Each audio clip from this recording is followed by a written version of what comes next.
Hello, everyone, and welcome to This Week in Hospitality Marketing, live show number 261. With us is a special guest co-host, and to make the introduction, since she was the instrumental person in bringing this gentleman with us, is Miss Adele Gutman. Adele, please, would you be so kind as to make the introductions? I would be delighted to welcome Dave Mcdougally. We've been friends for a long time because I think that Library Hotel Collection was probably the first customer for Open Hospitality way back when you launched in the early 2000s, I think. Yep. And wow, your career has gone in a lot of very interesting and productive directions since then. And I think that the whole COVID situation has really had an impact on your life. I think you've moved out to Arizona. Tell us, how has this COVID impact your professional life and your personal life? Yeah, no, it's funny, Mom. I'm having technical difficulties, but it's been tough on all of us. I mean, it's been tough, obviously first and foremost on family, but it's been tough on friends and colleagues in the industry. So we, and myself personally, I've tried to help people as much as I can in the industry, and it's really kind of heightened the sense of what we do at Angie Hospitality. A lot of what we did was convenience based and trying to help make things easier, and now we're trying to help make things safer. I just read an article. I'll share it in the link with everybody from the BBC. One of the most beautifully presented articles I've ever seen, talking about the future in the years to come after COVID and how it will impact our work life, our home life. And really amazing. I will share that for everyone.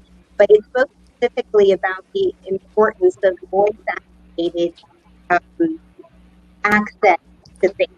And I know in my home, I say, Alexa, wake me up at 8 o'clock. Alexa, remind me to take my vitamins. Alexa, turn on CNBC. All of these things remind me to what to buy in the store. I don't know how to live without it. And when I go to a hotel and it doesn't turn on Netflix, I have to, because I asked it there, don't know what to do. How are you? How is what you're doing at Angie Hospitality? Well, you're right. I mean, it was a very kind of light bulb moment when we were actually in front of a large client and for a large brand, and he said, I really wanted to meet you guys and talk to you about how you could help us, because I just went on vacation a month ago, and we walked into the hotel room and my 7-year-old daughter said, Alexa, turn on the lights. And of course, there was no Alexa in the room. There's no voice activation. But you look at that generation now, which is how they're viewing the world. You just turned on their lights. Yeah. and so that's really what we're doing. Like I said earlier, I mean, we really were about convenience. How do you, if you're in the bed and you want to turn on the TV or shut off the TV or change the thermostat, you could do that through the Angie in-room device. But now it's become, hey, I don't want to touch the thermostat. I don't want to touch the remote control. And so now, like I said earlier, it's really what was a convenience has become really more of a safety measure. And so we're looking at, things we're doing with not only our in-room devices, but we have an app that we're launching that is an Angie on the go app.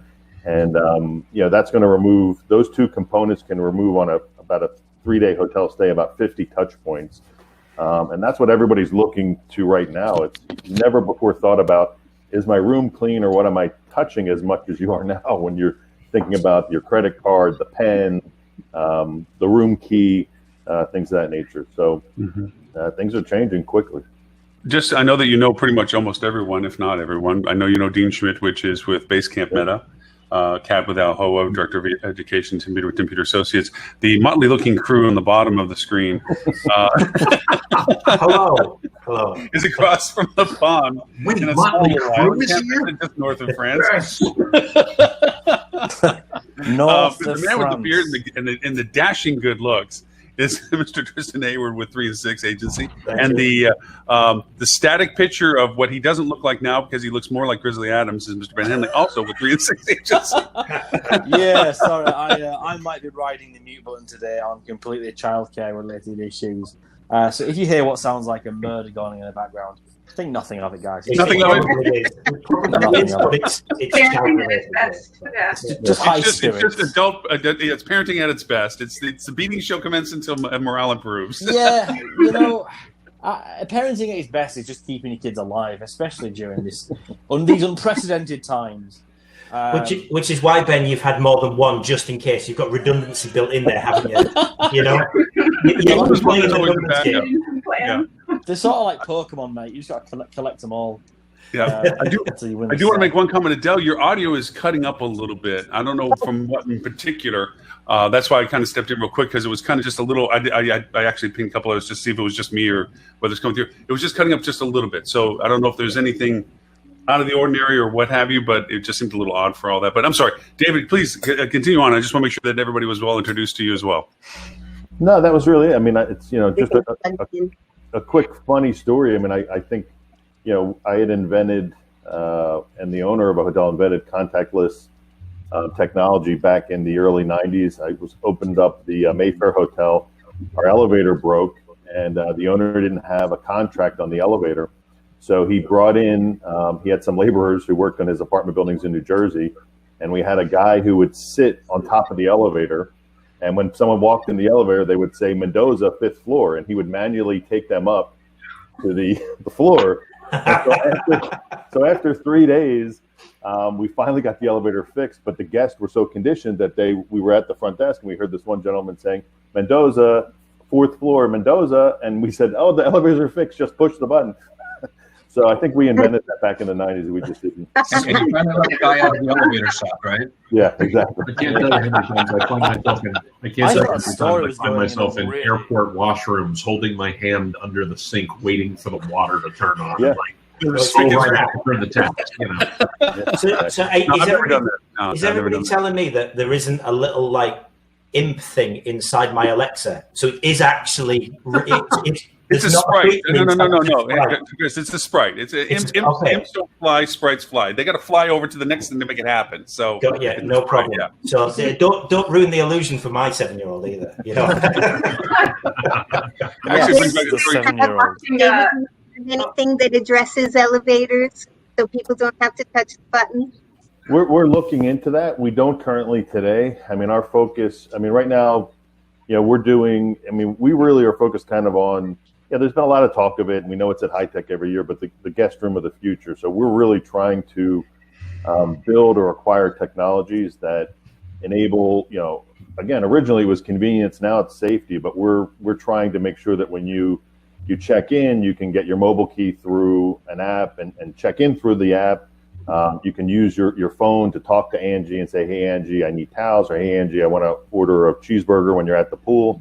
And then when you go into the room, that same experience where you can use Angie to turn on your TV, you can use a casting device. So again, removing those touch points.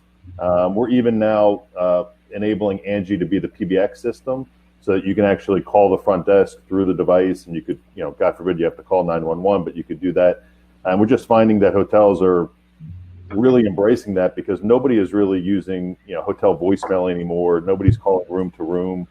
You're really only calling the front desk, and if you can eliminate those costs and add value through the voice assistant, then it's really just kind of a win-win for the guest and the hotel as far as cost.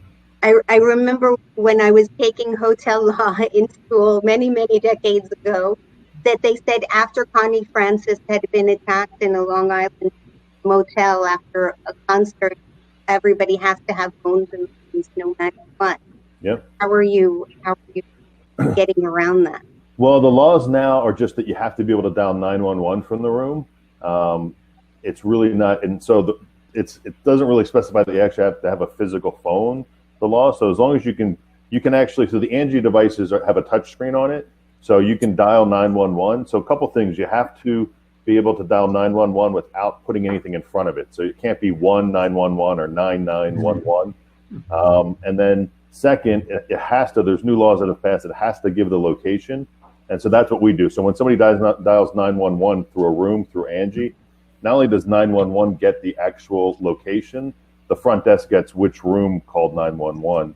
And that was always a challenge because you have somebody call 911, the police show up, it's a 600-room property, Right. and it's like, okay, where do they go from here? So, so we basically, we put in a whole system, which is the in-room devices, and we have, phones. It's all cloud-based. We have phones that we put at the front desk. So it's a massive savings. I mean, on a 150-room hotel, hotels can save over $1,500 a month and have the Angie devices in the room. So it's a pretty good, like I said, it's a win-win. It works good for the guests, and it's savings for them. So it's not actually an expense. It's more savings than expense.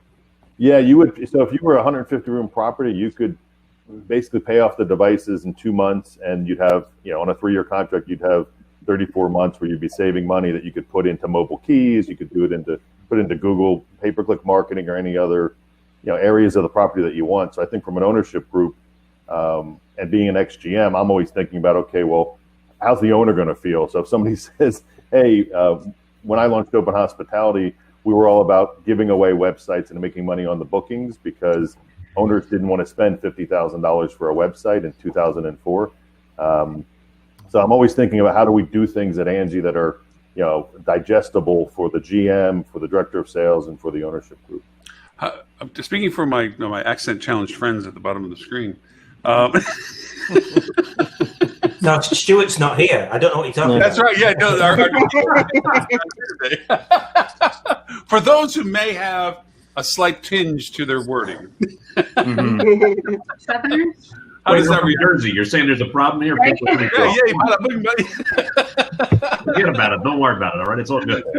Not for nothing, but the thing is, Angie, can you help me out here? Yeah, we do. I don't like my brother for a second. Sorry, you were saying. The device can handle different different dialects and different languages.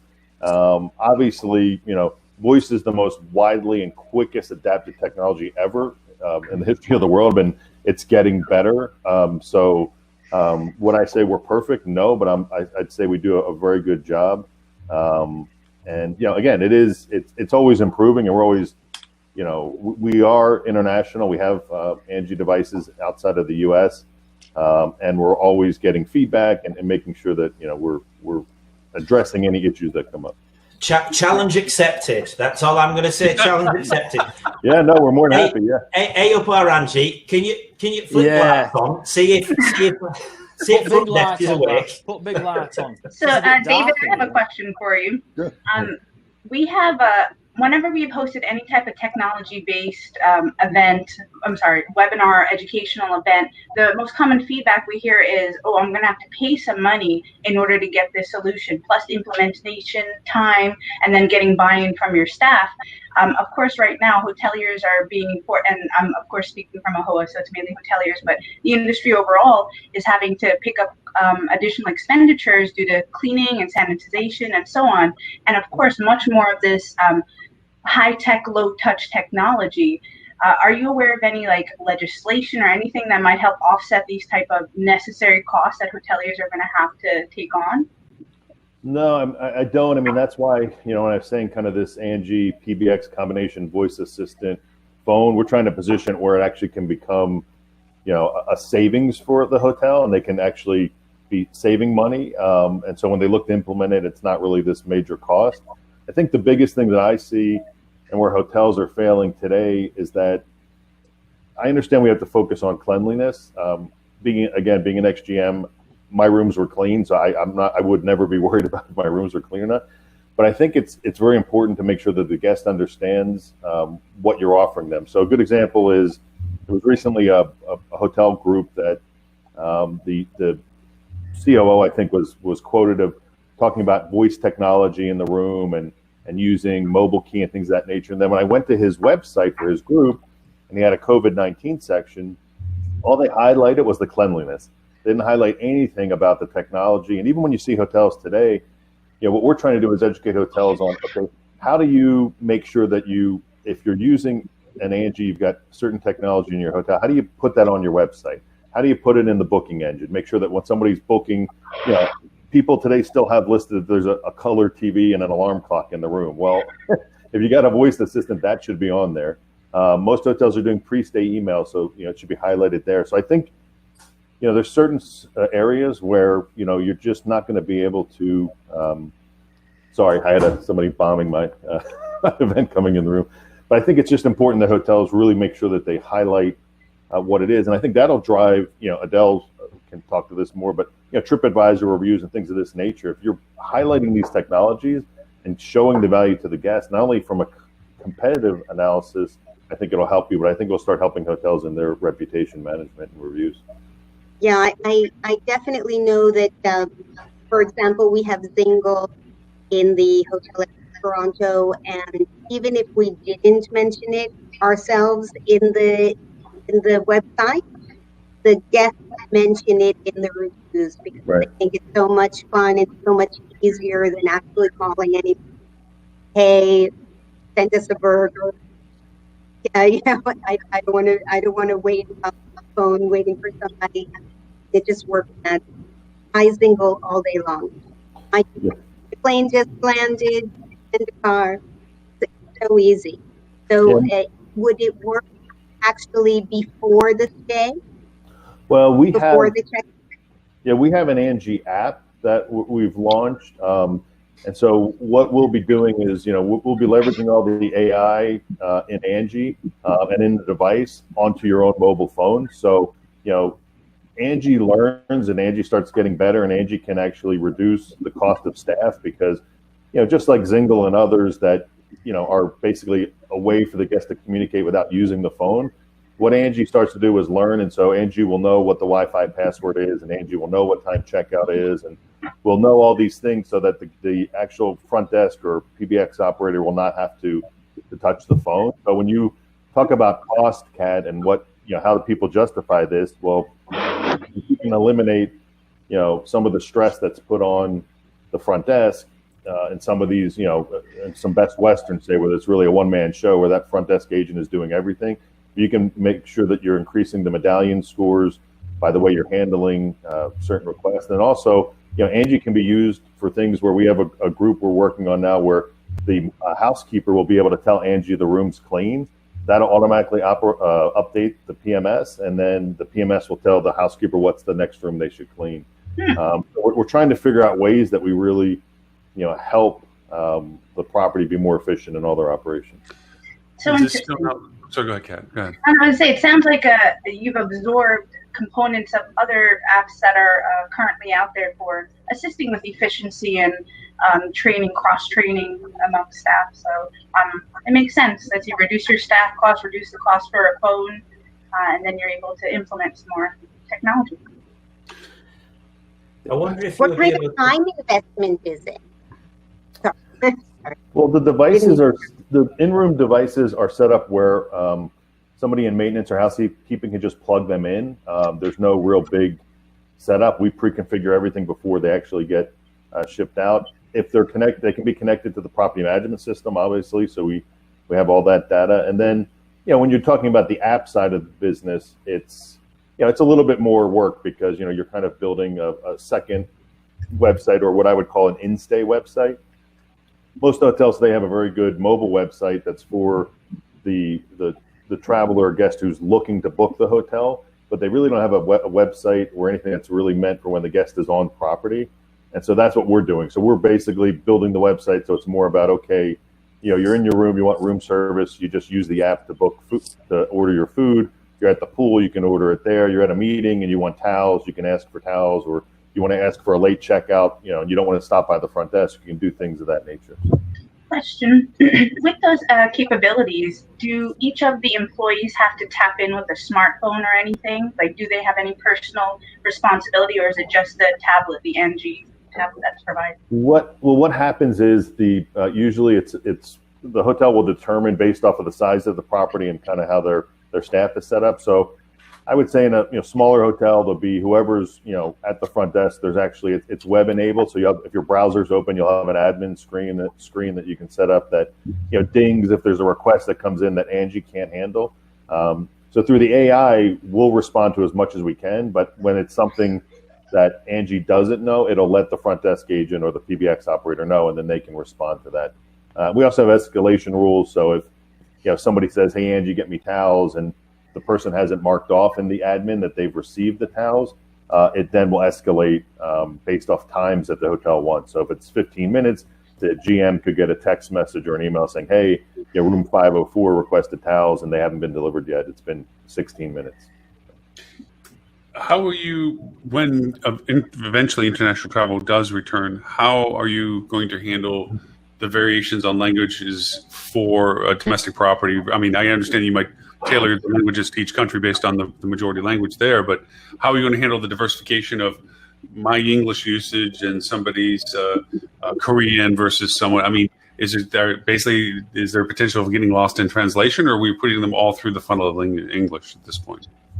Well, we do have it where they can set, if they go into a room, they can pick their own language on the device, and on the app, they can pick their language. What Angie does behind the scenes, we are using translation tools that basically will take, say, Italian, convert it to English, and then if the agent responds in English, it will then convert it to Italian. Again, it's translation, it's automated. The longer the question, the higher probability that the translation might not go so well. But again, we're working on that. And if you were to look at translation software now versus a decade ago, it's improved, but it's still not perfect. Yeah, but it's gone, and it has really accelerated to your point recently in the past few months. I used translation software, as I was mentioning earlier before the show started. It's dramatically improved in its speed and accuracy of natural language speaking, not just direct interpretation. So, yeah. So I wonder, I'm just picking up on something you mentioned there about having an internal website and perhaps something that would relate to Adele here as well.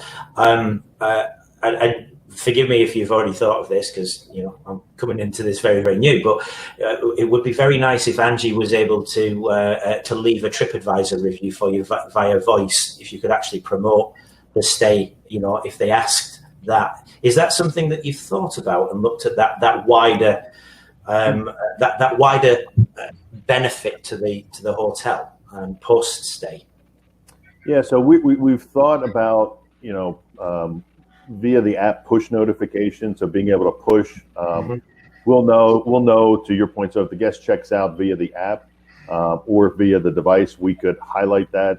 Since we're connected to the property management system, if the hotel's not already sending some sort of post-stay message, one of the things I like to do when we work with hotels is just review their kind of strategy overall. So, hey, what's your confirmation email look like? What's your pre-stay email look like? What's your post-stay email look like? So to your point, I would recommend, even if you weren't using an Angie, that you do have something in there. Even back in 2007, we added at Open Hospitality a survey that was sent to the guest after they checked out, and if their rankings were high, we basically pushed them to the TripAdvisor page. If their ratings were low, we told them that the general manager would be contacting them. So it's a good point. But yeah, any way you can use technology to drive people to bump up those TripAdvisor reviews is smart. Yeah, I think you may have a slight problem with the if you're asking, hey Angie, let me leave a review, it would be the user account on TripAdvisor that would be the issue, but I'm sure there'd be ways around it. I'm picturing Angie whispering while they're sleeping, leave a positive review. Yeah. Well, welcome to your room. Great place. Look how yeah. Give you a whole new business model for you, Dave. They want to emphasize, what they want to de-emphasize. We could have Angie compliment you and say you look very nice today. And it's like Saturday Night Live. How is because I'm a geek at heart, and I actually did this for a hotel in Vancouver, and it was fun and it was novel. It had its issues and it didn't really get used. We did very similar to what you're saying is concierge level engagement. And we allowed people that had Alexa on their phone, I did skill sets for them, and they turned on the skill for the hotel. And then they could ask questions about eating, and what kind of food do you like? And we had 4 categories, and Korean was one of them, Italian, and so forth.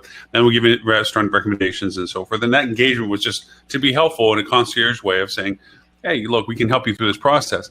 People thought it was neat and cute and stuff, but they never really used it that much. They didn't engage with it as much as we thought they were going to. We ended up just letting it sit, and it's a novelty now.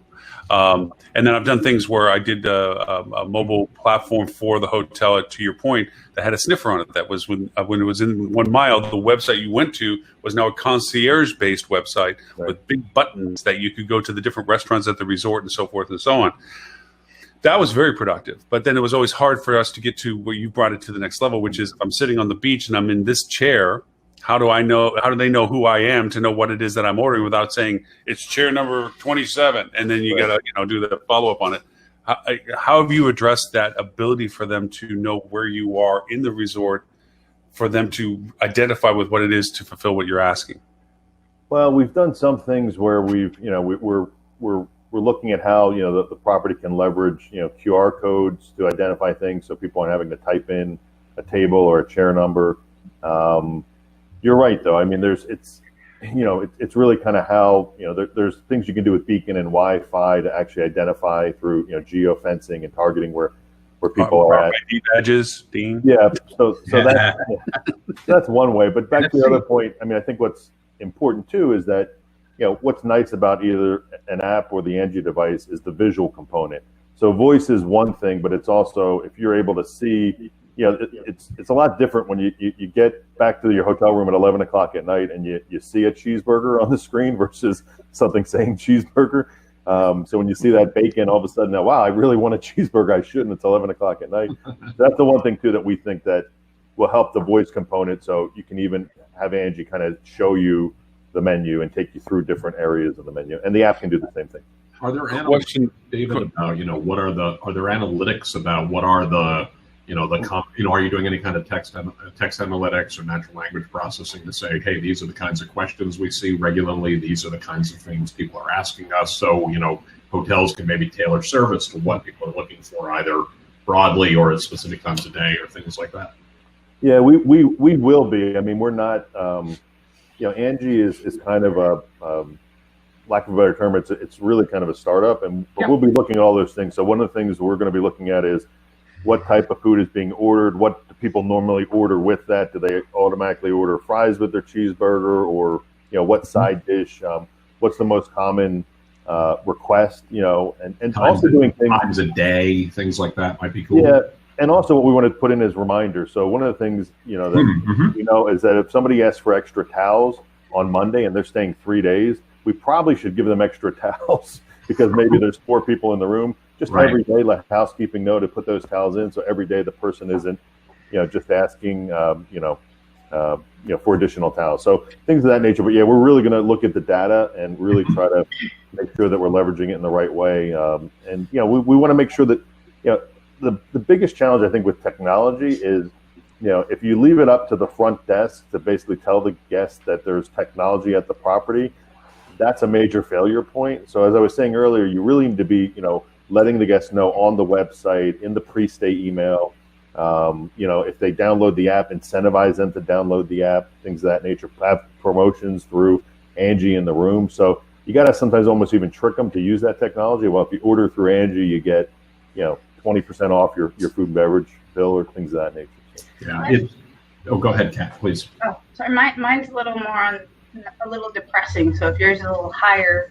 It was more a statement than a question or anything like that. You raise a good point, David. I mean, obviously, I've done marketing with hotels and large chains and independents for a long time, and this is no knock on front desk personnel at all. But you raise a very good point. Is we put a lot on the front desk folks who may be dealing with a long line of people trying to check in and check out. So yeah, I mean, anything you can do to not burden the front desk people with another thing they have to do is probably a win, just as a best practice. So I think you're making a really good and important point there. Well, and you have to realize that you gotta actually be smart when you're looking at the data. So my company I was at, prior, I had a developer tell me, hey, the only thing that we should have on our system is pre-registration, because that's all people are using. And that's because that's all they were getting prompted to use. That's all they were getting promoted. So when you look at that data, you got to look at it twofold. You got to look at, okay, how are people using this system, but why aren't they using the other components? Why aren't they using these, these features, and a lot of times it's just the messaging and how you're letting a hotel know that. Actually, if I can say one last thing, and then I will shut up and turn it over to Kat. You raise a great point about what the data doesn't tell you is something we often overlook. I had a very funny situation once when I ran digital for Wyndham. Going back, this is a long time ago. I think it was right around when we met, probably 2004 or something like that. We were doing usability studies with a group of people in their homes and offices and the like. And we watched literally 15 to 20 people in a row come into the room and sit down to watch them test the website. And every single one of them went and took their mouse and, they'd do a search for Orlando, they'd do a search for Virginia, whatever. They'd get a list of properties, and the very first thing they would do was lean in, and then they would click on the photo. And at the time, nothing happened. And we literally sat there and our analytics would never have told us that, because analytics doesn't track the clicks where nothing happens. Yep. And we literally were just making notes furiously, like, we must make the images bigger because everybody's leaning in, and we must make them clickable because everybody's clicking on them. And the data never would have told us that. Yeah. It's just a different reality of what data sometimes hides from it as well as what it shows. Sorry, Kat, I interrupted. No, actually, it was a good lead-in because my question is data-related. I know I brought it up on a few other shows. With this new COVID situation, it has taken away a lot of the steps and layers that would have allowed a front desk or other staff to be able to detect human trafficking taking place on the property. So I'm constantly looking for and trying to figure out what is going to fill in that gap now. If every person doesn't have to walk up to the front desk, show your ID, verify your address to what luggage tag is hanging off, like a lot of these steps are taken away. Now you can just order the towels to your room and not leave your room. So I'm curious if some of the data that you all are collecting may actually end up being able to identify potential human trafficking situations. Yeah, no, it's a great question. Honestly, we haven't had that discussion, but it's probably something we should be talking about. I mean, I know that we've talked about with just like you have to be able to call 911 through the Angie. We're going to make sure they're setting up new special hotlines or emergency numbers for that, what we were just discussing. So we're going to make sure that that's activated. But yeah, I mean, I think that would be, probably, working, I've got friends at Track and Protect and Parminder, who's fantastic. I'm talking to them about how they're addressing it, maybe kind of just, get a group together to kind of see how do we start to make sure that we're addressing those things through the current technology. But it's a good point. It's a very good point. Well, there is the possibility there that you're actually going to be collecting more data than you would do at the front desk. To Tim's point earlier, there's a huge burden placed on the front desk, and we know when we're asking for simple things such as an email address from somebody who's booked from Booking.com, we very often can't get that from the front desk because, queue of 20 people and everyone's just been traveling very tired. Front desk just wants to get people in and moved on and keep everybody happy and keep the ratings up. So with the potential of actually being able to collect more data, there is the possibility that you'll be able to find patterns, regular patterns. If you've got the same person booking that same room, but you're regularly seeing that there's a different person coming with them into, there's more towels happening or whatever, and I'm kind of spitballing here, you never know what information you can get that could alert you. Yeah, either that person could be just very nefarious and have lots of different partners, or it could be there's something a lot more, a lot more sinister going on. Well, I mean, interesting you bring it up, Kat, because I mean, you can, as you're talking, and what Tris was saying is like, one person on the roster, but 4 meals get served every day. If obviously when people travel with families, they tend to declare who can come in and out of the room and get keys. To your point, usually in the scenarios that you unfortunately play out that you're aware of, and all the support you do for making sure this doesn't turn into the evil that it is already, they don't put those people on the roster, and they don't put that on the guest folio for the room, and they don't identify them, and so just ways of correlating data like that might at least raise a flag of, let's have housekeeping check when they do their service, when they drop stuff off. How much are they really dropping off linen-wise and all the other stuff? And you start looking for other sources of data that might correlate to, is there a concern here for it? Like I think one of the articles of Robert finally got up for us today. There is the finding a meth lab at a hotel in California that was taking care of homeless people. I mean, these things happen. To your point, Kat, that they're behind closed doors now. We're doing this touchless thing. We're trying to be as distant as possible, and it's festering this problem. So yeah, you're also trying to get as many heads in beds as you can, right? So the will to turn somebody away just because of a suspicion is going to be much harder. One of the other thoughts that came to mind as far as technology, I know I've heard it with doctors' offices where for females, they'll say, if you go in to use the bathroom and you're with somebody that is harmful, instead of putting the cuff upright, you put it to its side. You create some type of system and that's unwritten where if you need help, like instead of saying, yes, I need towels, say, yes, I need towels, and a car jack, or something odd that would make you stand out. But you might be able to subliminally or enter something that people in need might be able to hit a button and get help.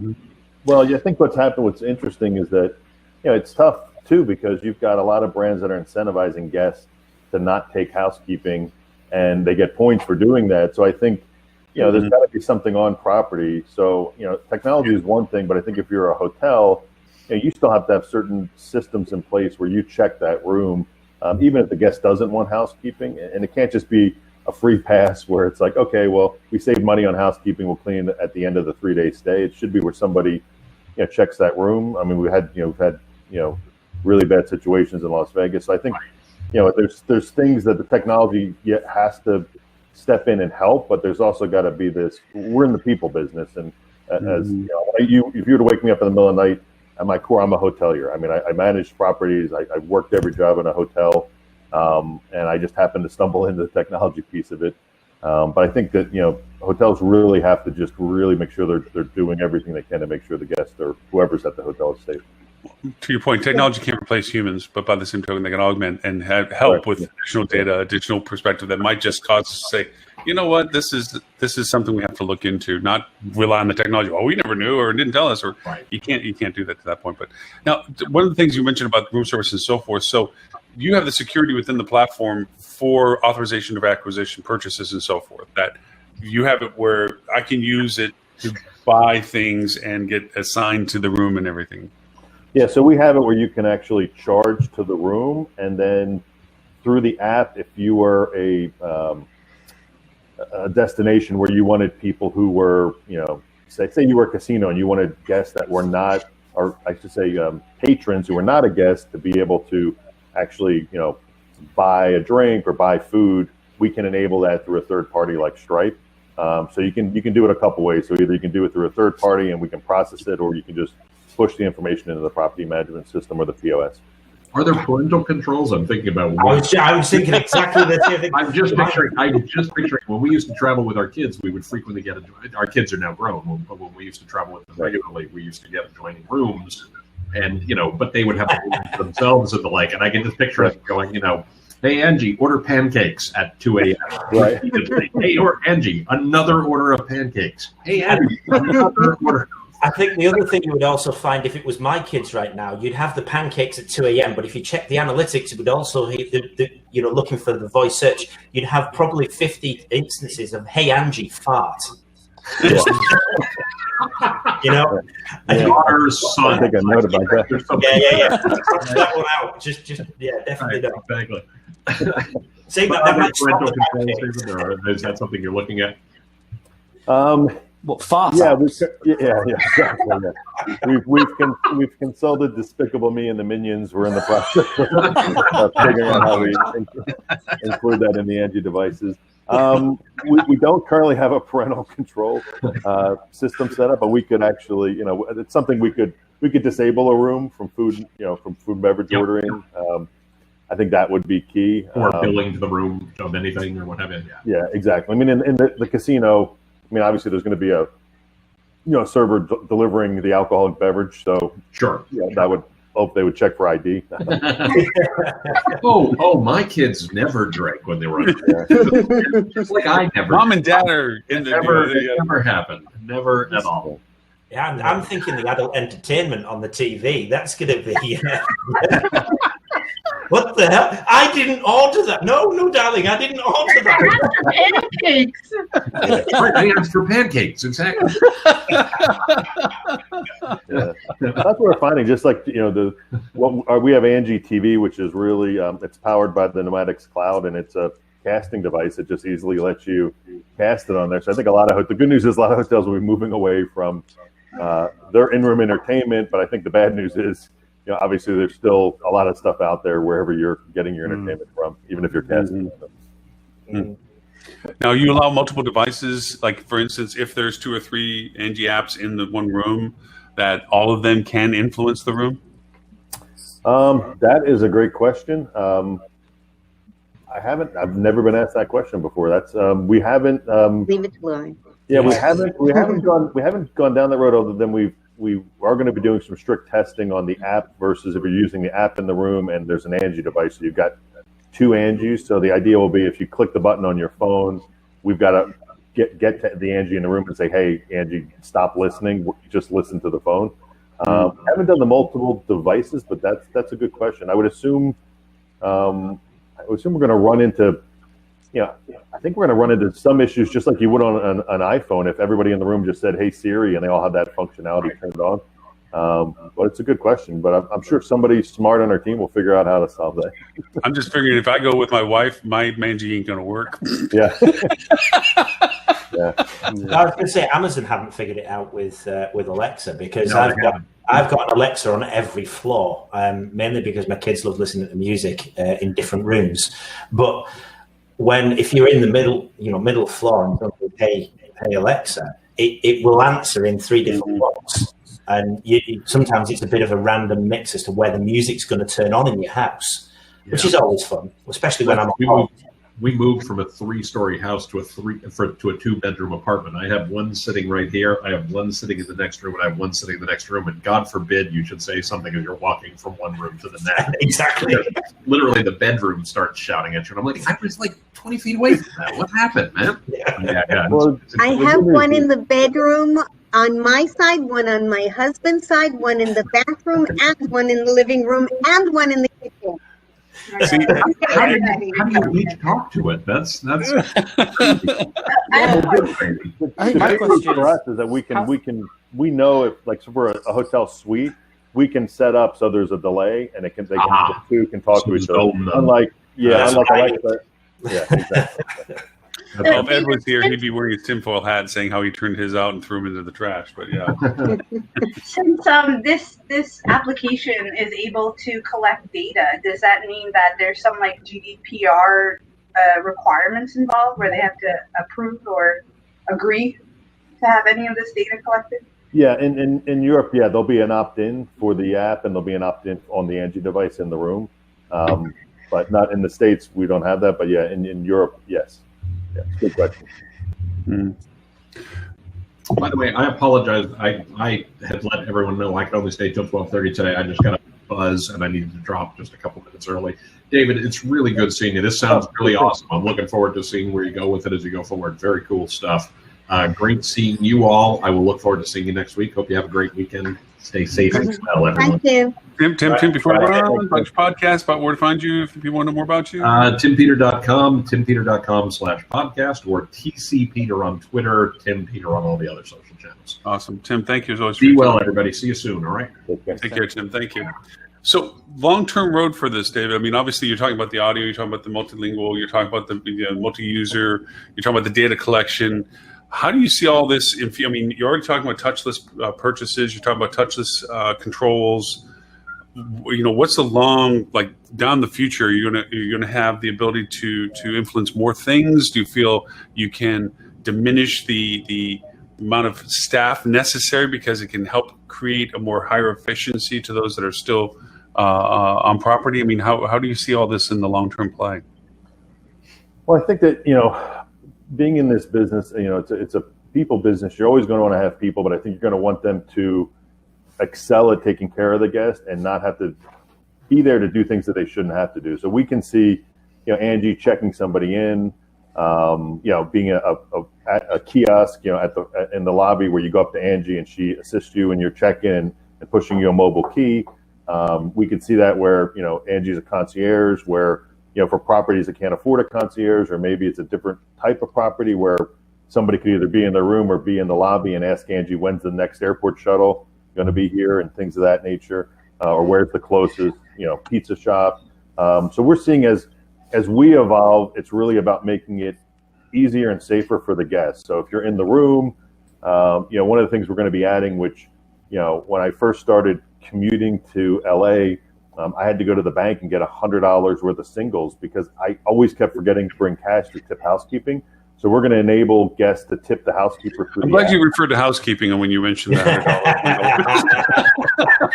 $100. Well, and so those, So those are things where we're trying to make sure that, the guest, and again, you don't, when you're in the room, if you can control the lights, control the thermostat, control your TV, that's for the guest. And then for the hotel side, if you can lower the thermostat when the guest checks out, to save money and things of that nature, if you can reduce PBX costs. So we're really trying to go towards this, the guest room of the future, but making it where all the things work well together. It's kind of where, the reason why you have, I've got a MacBook, I've got an iPhone and an iPad. They all just work well together. Mm-hmm.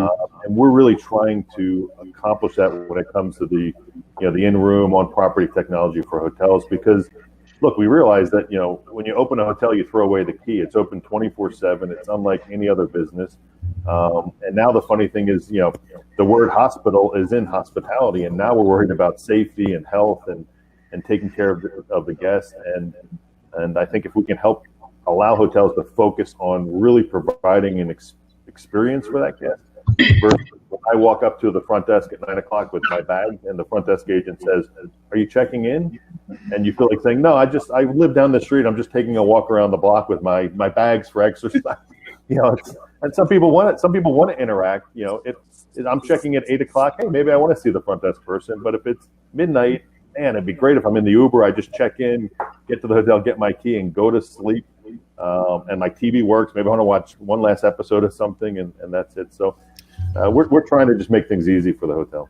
See, I see so many fun things you're talking about. It's like, putting more technology on the elevators as you originally first started the conversation with. As I walk up to the elevator now knows I'm there waiting for it. I don't have to touch anything.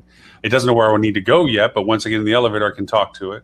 If I go to my room for the first time checking in or coming back from wherever I've been, your application can tell me the last time the room was actually cleaned and sanitized because it's time stamped, and it will talk to you.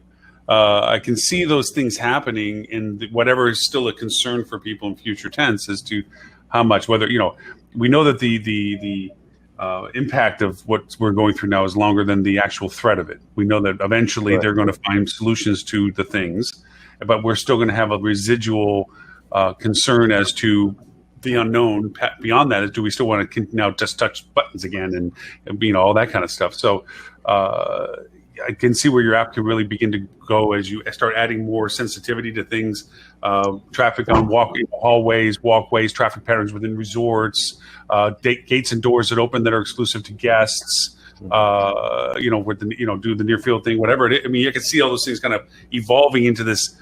Less for the staff to worry about, more for the staff to be only focused, as you said, on the how can I make your stay the most pleasant possible? What is it that we can do most beneficial for you?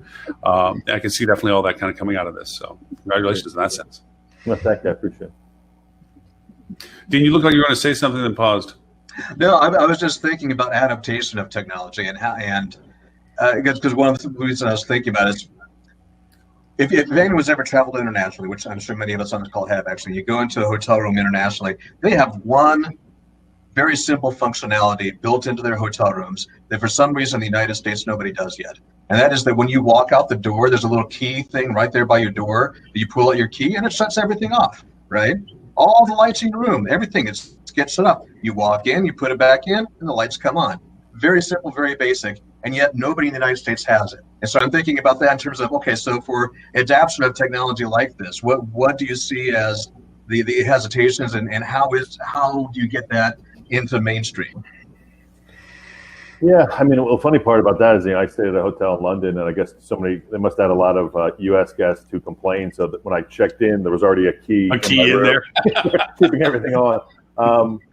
But yeah, I mean, the technology can accomplish those things. I mean, we can, through the app, through access points, knowing that the person is in the room using Wi-Fi, they're not on the network. We can do things of that nature. I mean, because we can even take it to the level where, through our sister company Global Reach, which does Hotspot 2.0, we can even throttle the bandwidth based off of loyalty level to certain rooms or certain locations of the hotel. So if we can throttle the bandwidth, I think to your point, we can tell, hey, nobody's logged on to the network in the room. First hotel in New York that I was GM of, we even had motion sensors that shut the air conditioners off and could tell the maid if somebody was moving in the room, whether or not to go in or out. But I think through the app, there's a lot of things we could do, and we can then relay that down to the front desk or to housekeeping. So it's really one of the things I think that my team is excited about is that a lot of us, almost all of us, are all hoteliers at heart. So we're not technology guys who stayed at a hotel and said, hey, this would be cool to have. We're always thinking about how does this help the hotel? What's it look like for the head of housekeeping? What's it look like for the front desk agent?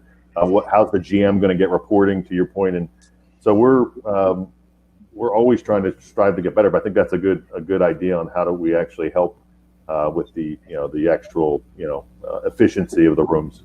Too bad Stuart wasn't with us today. Stuart Butler with Fuel Travel has a keyless check-in.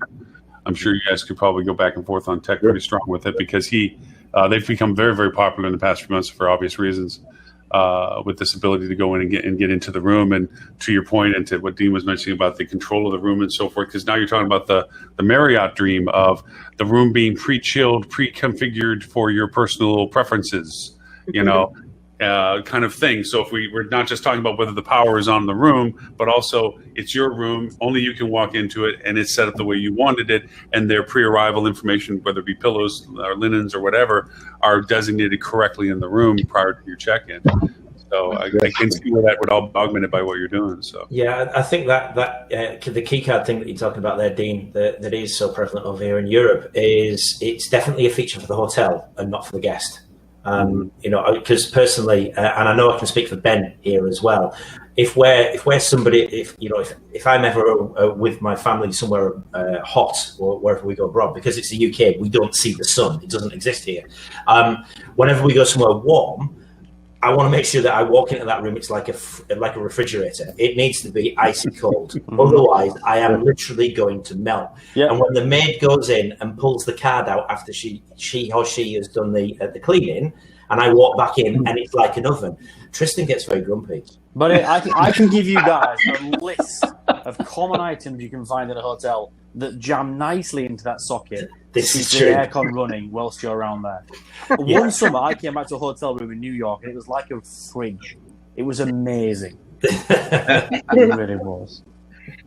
I think it once stopped powering my computer, which I really needed recharge, and that was a surprise. Actually, last night, where I am now, I flipped the switch and nothing was charged when I woke up. There are always little backfiring of things that don't quite do what you hope that they would do. No. I like the hotel rooms that have no plugs near anything that you can put something on to charge what you need anywhere in the room, except for maybe if you dangle it over the sink in the bathroom. That's my favorite combo. or the socket that's behind the bed or underneath. We have to crawl. You've got to get under. Yeah, those are my favorite. You better really want and you have to unplug the lamp to use it. That's the Oh, good times. So here's my question, and I hate to take things on a more nefarious route, but of course I'm going to make. Is there any temptation with Angie to privacy when it comes to voice and listening to people? Privacy is a big thing. Although I feel it's becoming less of a thing now as people get more and more used to various devices, watches, and little discs listening to them. Is there, or have you explored the potential of listening to what goes on as much as you can in a hotel room and trying to either preempt requests or collect some kind of quantitative data? For example, if I was in a hotel and I said to my wife, "Oh bloody hell, I could do with them with a couple of tea bags or some coffee," and then magically they turned up on my door, I'd be both horrified and impressed in equal measures. So I think, the question is are you taking or have you entertained steps down that slippery slope yet? No, so I equate it to, if you think back maybe 7 years ago and you went to one website and then you went to another and it showed you what you were looking for, you were like, oh my God, that's creepy. How do they know I was looking at the new iPad or what have you? Now when you see it, it's just like, oh yeah, that's the iPad. Maybe I'll buy it, maybe I won't, whatever, and you're kind of just okay with it. Mm-hmm. Today, everything we do is off the trigger of Hey Angie. So we aren't listening. Actually, the guest can hit a button and deactivate even the listening for Hey Angie. I don't think people are ready for what you're saying, but I think there would be probably certain types of hotels that would, maybe want to experiment that and let the guests know. But I think right now, I don't think guests are ready for it yet. But I think just like they weren't probably ready for voice in the room, say 10 years ago, I think, you're onto something. I mean, yeah, because when you're surfing now on the internet, now the creepiness kind of feels like it's a convenience because it's showing you that something's on sale, or Facebook shows you those sunglasses you looked at. Now you can get a 15% off code. So it's kind of the same type thing. So I think that that's somewhere we could go. We haven't discussed it internally, and we're very, very sensitive to the privacy of the guests. So right now, everything we do is triggered off Hey Angie, and there's a button that you can click to shut that off. That's great to hear, and it's great that you're thinking. It's good to hear that you're thinking about that, but also that it's framed with privacy and very, very small baby steps. Because what you don't want is for voice or for this kind of listening to increase exponentially. I mean, with things like when Siri started, it wasn't everything in your house listening to you. People and the generations have become aware of this and they become used to this kind of technology. But I think if we just dropped this tiny disc listens to you and can order your avocados if you want. No, thanks. It's a step away from Skynet. Yeah, and what we found is there was a large brand, I won't name them, but the CEO got really, really excited because he had an Alexa. They launched a program, and the guests weren't ready for it. This was several years ago, and people were taking those Alexa and putting them out in the hallway, and then people were stealing them, and so. What the ownership at Angie decided to do is we make our own devices, meaning that we've designed them ourselves. They don't look like anything you could buy at a store for the most part. So to your point, yeah, you got to do it. You got to be ready for it. I mean, we've even talked to hotels about doing, floors, maybe they're VIP floors that are technology heavy, so that the guests know what to expect and can ask if they want to be in a room with a device or not. So it's a good point, good question. So I remember a story with Ritz-Carlton that they changed over to the cards from the regular keys, and their guests complained about it. So they had to switch over to the regular old-fashioned keys. And then a few years later, they had to switch it back because everybody was saying, why are you giving me these old-fashioned keys? There's always just a time when everybody is fully ready to embrace it. So if I can ask from a technology point of view for a hotelier to put this into the room, because I think back to some unfortunate fiascos with some hoteliers that were trying to be innovative in putting certain things in. I think of certain hotels in Las Vegas that did this, centralized panels that controlled things and so forth. And it turned into a vast cost issue. One, they quickly went out of date as to the interfacing. There was always software upgrades requirements and so forth. There was hardware issues. There was wiring issues. There was customer or guest awareness of usability. They were frustrated of how they could turn on lights. The switch doesn't work, but you have to go to this one panel by the bed and all this other stuff. With that having been a history of, as you said, people, when Lexus first went out, throwing them out the door kind of thing.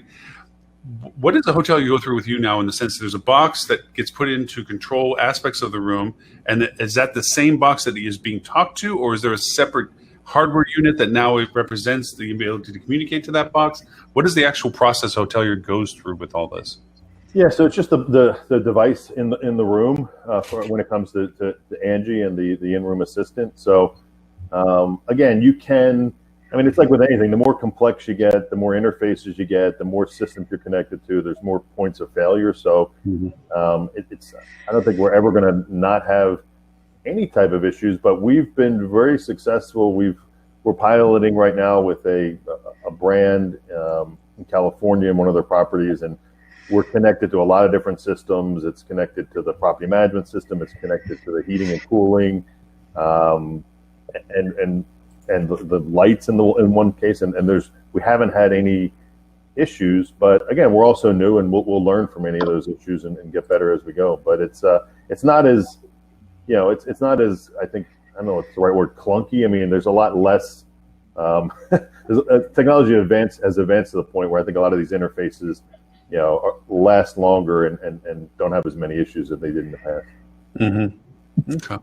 Because I mean, for us, like with Hilton, they decided not to put hardware in the rooms and to make it rely through their app only. That, hey, everybody has a phone already, making it clear that if you download our facility, our functions, you don't have to have that additional hardware component for potential point of failure in the room itself. I wanted to understand better, the desire to put it in there as well.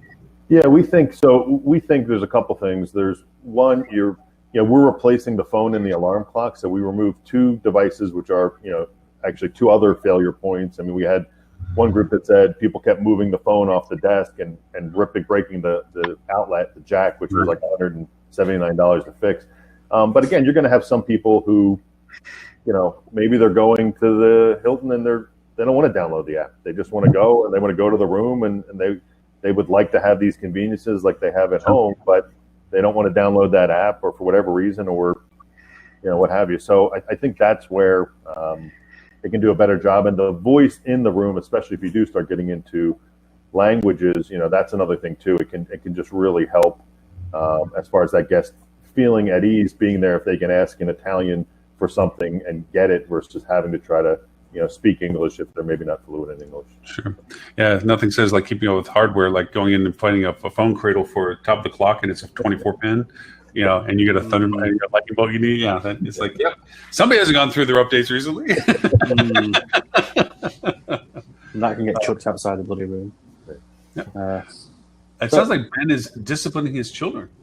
No, not at all. No, you'd hear there'd be discussions about why he couldn't play Minecraft today. Here's a question for the team. And again, not to try and confound or trick people. If you're taking devices out of a room and trying to replace it with one, have you considered things like deaf people or people who might be mute? Or people with kind of communication difficulties. Am I right to assume that everything you can do through the app, everything you can do through the device, you can actually do through the app as well? Correct. Yeah. I mean, another good question. I mean, the Angie in-room devices are touch screen, so I know that's not going to help in certain cases, but so I'm thinking through. So we've got it covered. You can say or you can touch the device. If someone can't see or speak, I don't have a solution today for that. No, and again, this isn't me trying to have like a gotcha moment. I'm just trying to play devil's advocate because that's what we do best over in England. Really awful questions like, have you thought about this terrible thing? What if everybody explodes? Yes, but wonder if it's redheaded aliens with green antennas instead of blue antennas. Well, then we're all doomed, Lauren. What happened if there was a terrible virus? Oh, wait, hang on, we didn't have that. Yeah. Angie, could we start 2020 again? No? Is there no plug-in for that yet? We're working on that. It's called 2021. All right. So there is also a reason, David, why you wouldn't want Ben and I working on the Angie software as well, especially because we'd probably change the responses just for fun. Yeah. Hey, Angie, can you do this? No, I can't. Get it yourself, you lazy son. There might be a market for that. There's an actual there's a boot camp gym in LA. I can't remember what it's called, but you go and it's like this hour workout, and they basically insult you the whole workout. They basically insult your clothing, insult the way you're working out, everything. So you might be onto something. We could create It sounds like yoga with my wife, to be honest. It sounds like yoga. No, I'm thinking like the Angry Ange plugin. That would work. She just lets you know that you're inadequate. It's like if I went away without my wife, I'd need somebody there to nag me. and make sure that I do things. Yeah, Otherwise, it's fine where it's at. Angie, can I have another pizza? Are you sure? Yeah. If your wife's okay to record some of those responses, we can upload a special unit for you and ship it to your house. That way you don't feel lonely when she's not there. Ben, I don't think it would be Angie can have another pizza. The response wouldn't be, are you sure? It would be, are you sure, Tubby? That's probably what I think you've had enough, son. I think you've had enough, yeah. You could take that a step further and have other plugins like your pets plug in. So when you sit down to eat your cheeseburger, Angie makes sounds of a whining dog who wants your food. You see, Dave, I go to hotels to get away from my life, not to replicate it in just another room. Dave, this is about the time where we fall off the rails. I think I'm going to get going. And we're like, wow, what if we do this and just totally twist it into something that's not going to be any benefit? This is also Lily normally comes and joins and makes us all. Lily pops in about this point and starts bringing us back into, because then we start going off on these tangents like, wonder if there was aliens, and that's, yeah. So the thought I had about Lily that I thought she would say at this point is when you were discussing how to let the outside world know about this technology. You see a lot about the different cleaning and sanitization steps, but the technology is not mentioned. And Lily had brought up on a webinar for us and also on the show that even in your responses to positive reviews or negative reviews, you can mention different words so that way when you're searching it, it will trigger it. So I was thinking, a lot of what you had discussed, you can easily put it into responses. Hey, I'm sorry you had a long wait time, but we're working on this new Angie product, and it would end up being a nice little way of plugging yourself and then showing the outside world that you're taking steps for their safety. Yeah. So I have a kind of a geeky question with high tech being what it's now going to become for this year anyway, virtual, and you having a product that is innovative to the market now and goes towards addressing some of the key issues the market has now versus how different the world may or may not be in a year from now, but knowing that it's still going to be a value next year. How are you getting your message out? Because I know a lot of hotels simply, and I think Kat brought it up even earlier, we ain't spending. We're in survival mode. We are do what we have with what we have with us now. Let's not get any craziness here. Let's keep the money in the coffer or pay for what we have to. How are you getting past some of that objectivity and getting your message out to the people that may go like, hey, that's a great solution. That's something we need to act on. Yeah, so it's a good question. I mean, it's, obviously ITB was canceled, which was very disappointing. We had some ITB too, yeah. great meetings lined up. High Tech has been pushed back. Obviously, it'll be a virtual event this year. We've done stuff, so we work closely with a good friend, Alan Young, and Puzzle Partner, and we're doing some thought leadership articles to try to get the word out there about Angie and how you can leverage different technologies to help. We really think that hotels now are looking for solutions to make the guest feel safe, and we're fortunate enough we have some OpEx models that we can work with hotels. We can, go to hotels and say, hey, look, if you want to just do a floor, let's do a floor of Angie's, and let's figure out how you promote that to try to, take care of those guests who are coming. But it's tough. I mean, we all know it. I mean, we're all on LinkedIn. We see our colleagues who, don't have jobs, or we see hotels that are closed, or we see the hotels that are opening. So it's tough, but we've got two great people. We just announced Chris and Ilaria, who joined the team. Chris is in the U.S. and Ilaria is in Europe. And this business is normally a face-to-face business. People like local. They want to meet you. They don't want to do things over the phone.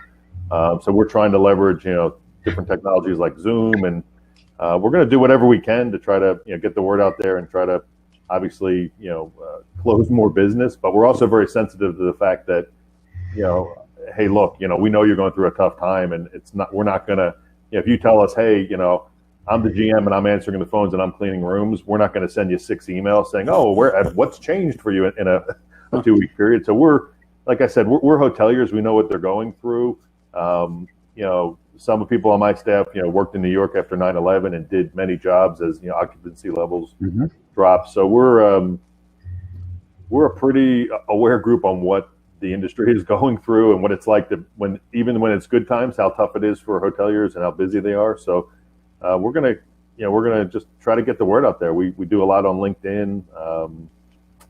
We'll be doing press releases, and we're going to be trying to do case studies and really just educate hotels on, and in some cases it might not be just the right time. But we see that, things are moving this way. And like I said, it was a convenience, 6 months ago, everything was about convenience, and now it's more about convenience and safety. So if a hotel is able to, work with us, we'd like to help them, improve the whole experience for the guest and make them feel safer. Well, we fortunately have Strata on our call. All the people you don't want to know, and especially your market, Ben and Tris do. So you just scratch that as baseline, but all the cool people that you want to know, Kat knows. So, Sounds good. Dean and I are somewhere in the mix of, we kind of know a couple people. That's about it. I was going to exit shortly, but part of my exit was going to be, hey, David, I'm going to be in touch with you for a event. So definitely look out for that. But I'll use that as my segue. I do have to step away. Our convention is next week. That's right. The 13th. So my emails have just been crazy. So I thank you, and David, it was excellent meeting you, and you definitely will be hearing from me. And Adele, I'm going to see what I can do for you. And you guys, you have a great weekend. And if you're trying to find me right now, because I'm in World O Ahoa, definitely email me at Katija, KATHIJA @ahoa.com. And that's how you can find me. And that's why I don't say her name, because I can't say Katija. I will forget it 5 minutes from now. Well, thank you. Perhaps, David, we could build in some type of pronunciation app into Angie. For being a host, I'm terrible at names. Everybody knows this. Kat, thank you very much for your time. Great to see you as always. Congratulations on the next week. I know it's going to be a huge success with you. Say hi to Stephen for all of us, which if you would. Thank you. Absolutely. Take care, everybody. All right, Kat, thank you so much. Hey, David, are you comfortable talking about price ranges as to if a hotel is considering this at whatever level? I know, obviously, the more they involve themselves with you, the prices vary and so forth. But just from a perspective of being interested in it, what kind of baselines are we looking at? Yeah, for the devices themselves, we've got 4 different Angies, and they range anywhere from 100 to 400 based off of different functionality, size of screen. There is a reoccurring monthly fee and a setup fee. Which is, typical of how hoteliers are used to paying for things, a couple, dollars per month. And on the app side, it's really a little bit more bespoke at this point where, we're going in, and whether it's a one-off hotel, it might be, depending on what modules they want. So that's just really, I wouldn't want to throw anything out there because there's so many different type things that people could connect. But our PBX solution, like I said, you can save 100 and we did a quote for 161 room property, and they're going to pay for the devices in 2 months, and they're going to save $1,700 a month versus their traditional PBX. So they're going to save money, and they're going to actually have a voice assistant in the room. There's some pretty cool things we're doing. The casting is, if not but it was really, when we built our casting product, it was really about being kind of just ease of use for the guests. So it's probably one of the most functionality at the least cost for hotels. So that's another product that I think hoteliers will really like, because they'll get the casting functionality at a very good price. And guests today, for the most part, they want to use their own device and cast their own stuff for the short amount of time they're in the room to begin with. So we're high quality. Nomadics. Angie is by Pneumatics, and Pneumatics has been around for 20 plus years, and is high quality, and is powers about 25% of the world's hotel rooms as far as internet gateways. So good news about us is we're affordable, but we're high quality.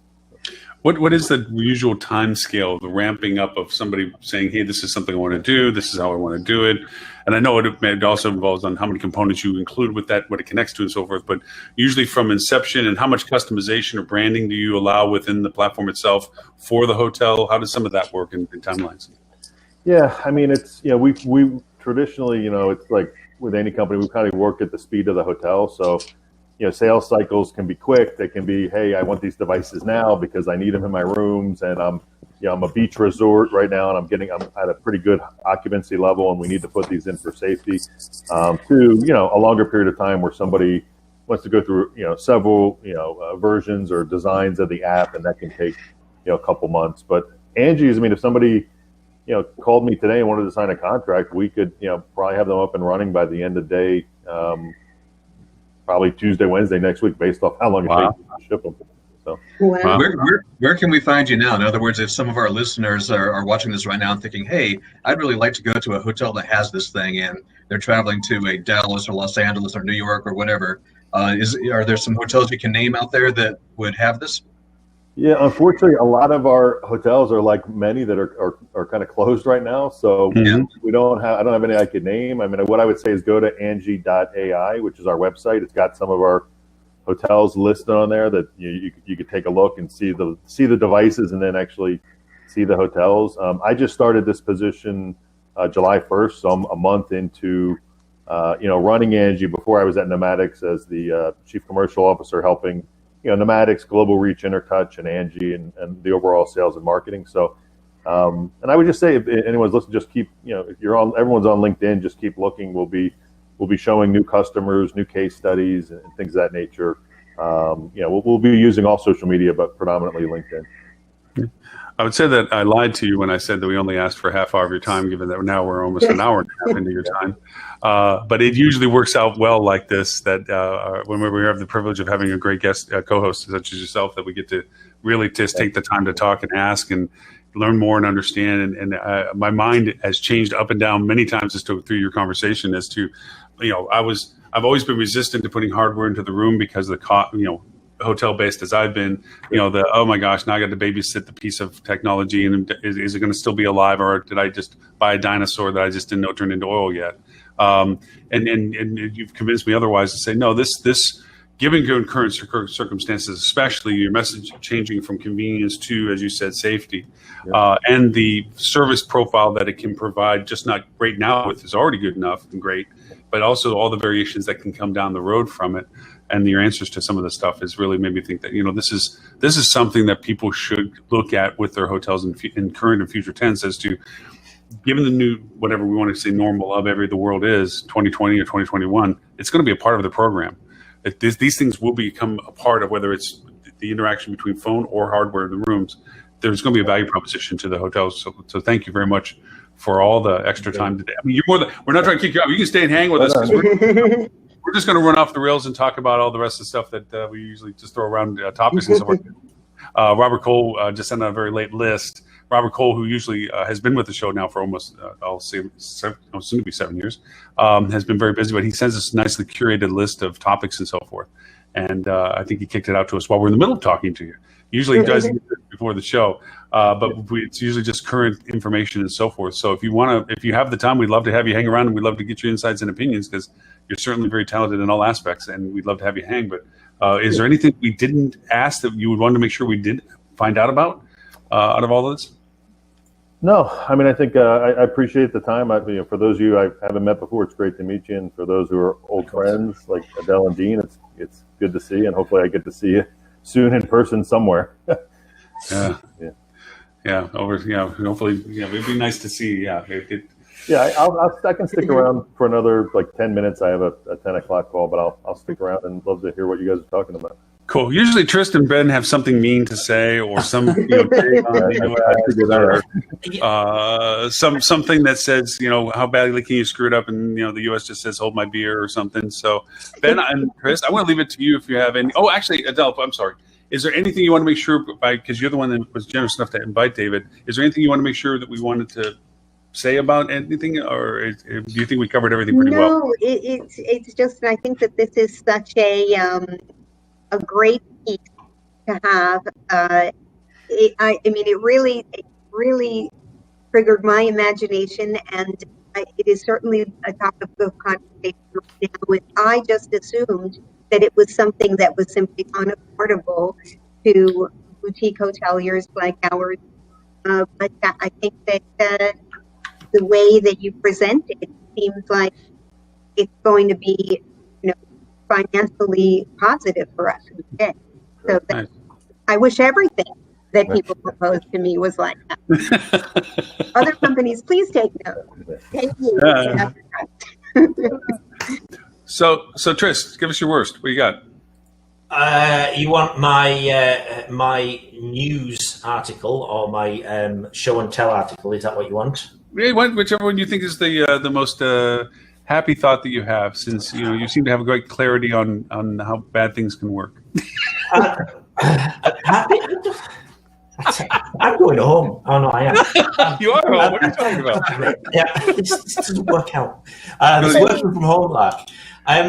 Well, there was. I know, Adele, you put the topic on there about the change in working from home. I don't know if you want to talk about that first, but I've also got another BBC News article. They're churning out some good stuff at the moment, surprisingly. But Adele, I don't know if you want to jump in on that one first. Oh no! I feel like we covered it because we talked about the voice thing stuff. Okay, so there's a news article that came out that the Trump administration plans a Chinese tech crackdown. Yes. So I had a bit of a too long don't read sort of scenario. So the U.S. Secretary of State Mike Pompeo, however you pronounce his name, forgive me, has outlined steps that he wants U.S. companies to take a deal with untrusted Chinese apps. The scope of these measures has now been extended to a much wider audience and includes Chinese technology giants such as Alibaba, Beidou, and Tencent, which all have a presence in the US. Given that we've seen Trump and his administration block Xi Jinping's purchase of Stay in Touch, I'm wondering if anybody has any thoughts on how this may impact the hospitality industry, as it already kind of has at this moment in time.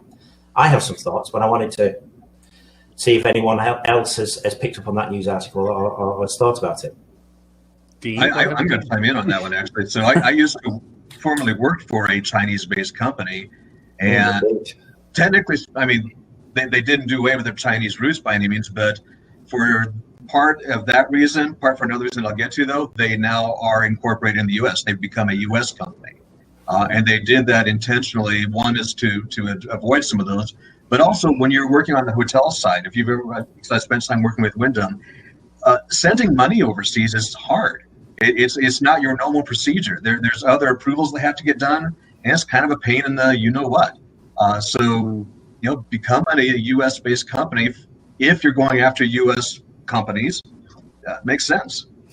I think what the article is saying, though, is even if you're incorporated in the U.S. but are actually owned by a Chinese-based company, or that's where the majority of your business originates from in terms of control, then unless I'm mistaken this, I think the administration could still potentially come after you. Now, I know some of the thoughts I was thinking here is pre-COVID, obviously, and I know the world may be very, very different from there, but I know a lot of the hoteliers that we spoke to were always looking to the next big market, and China was the big market that, Chinese travelers will go to the furthest corners of the earth, and trying to attract those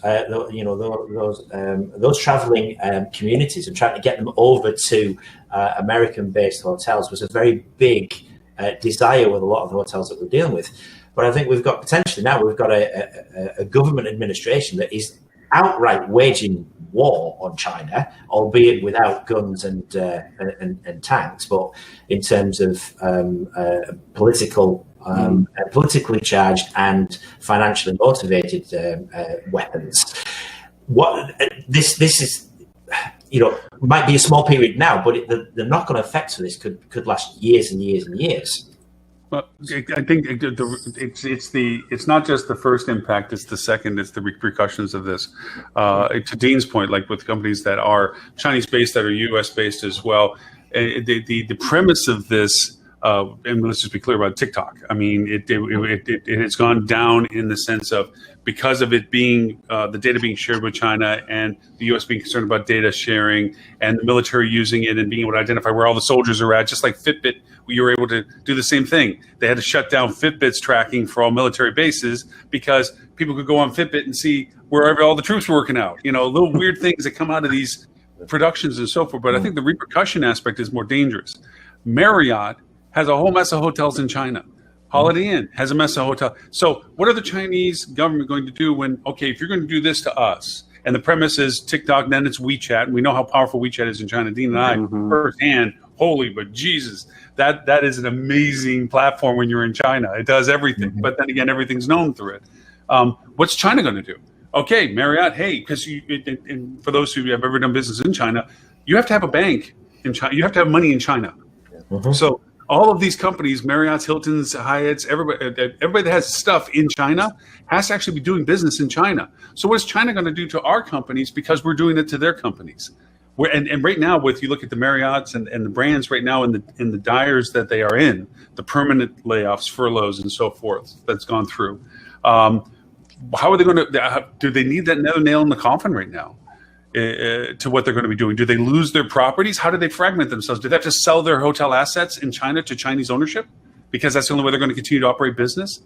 And the ramifications of this, as you said, it's a war for whatever reasons, data sharing or what have you, that's escalating to damage. It's like, I might punch you in the eye, but you're going to punch me in the throat. Are we really both better for that? I mean, did we really get any better for doing something like that? That's the unfortunate ramification, I think, of something like this. The worry for me is the political aspect of a government actually saying you need to sell this to an American, or to a company over here. You need to sell TikTok, and the government actually intervening. I mean, for me, the government is not there to do that. That's not the will of the people. I mean, yes, national security, fully behind all of that, and I'm kind of speaking in a UK tone here because obviously I don't live in America, but if our government was to do that, I would be pissed. There'd be no two ways about it. What gives the government the right to actually dictate this around business? The idea of it being a free world, or as free as we can possibly be, but to actually have that where it can impact upon livelihoods of people within your own country as well as other countries as well as the target country, it's just ridiculous. It's like, get your nose out of it, stick out of it, let business carry on its doing. As long as there is no, as long as there's no real damage to the people and the constituents within the country, then we're fine. Wage your wars in another way.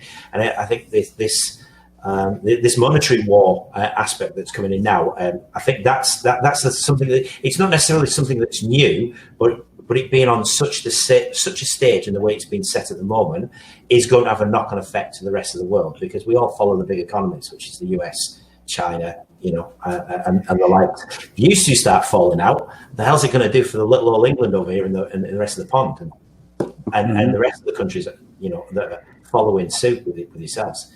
It could be very dangerous, in my opinion. David, we invited you to this. Oh, by the way, this is the part where you get sharp elbows, because we'll just keep talking, and you just got to go and say stop. Yeah, no, I've got 2 minutes, but we know. I mean, our Intertouch, which is part of the family, the Nomadics family. We have offices in China, so it is, to your point, Tristan. It's very interesting. I mean, and we also have an election coming up, so this all might be discussions that for things that might not actually happen. But these are the types of things. It's tough. I mean, I have a great deal of respect, and I always feel like I have to represent America, the United States, the right way when I go to Europe, and I have colleagues, and some of these things they're tough to always justify, but it'll play out. I mean, it'll be interesting. Don't worry about it. Have you seen our Prime Minister at the moment? Yeah, we're okay. We're on a level peg here. There's no problem whatsoever. That's all right. When I talk to my Canadian friends and so forth, I immediately apologize at the beginning of the conversation. I know you're living above a meth lab. It's okay. We'll get it figured out. I can only imagine you guys go around in circles. You apologise, they apologise because they're Canadian. You apologise for racial. Yeah, the Canadians apologise for apologizing that we had to apologise. It's a 15-minute dialogue at the beginning of every Canadian call. I'm sorry. Stuck in a loop. But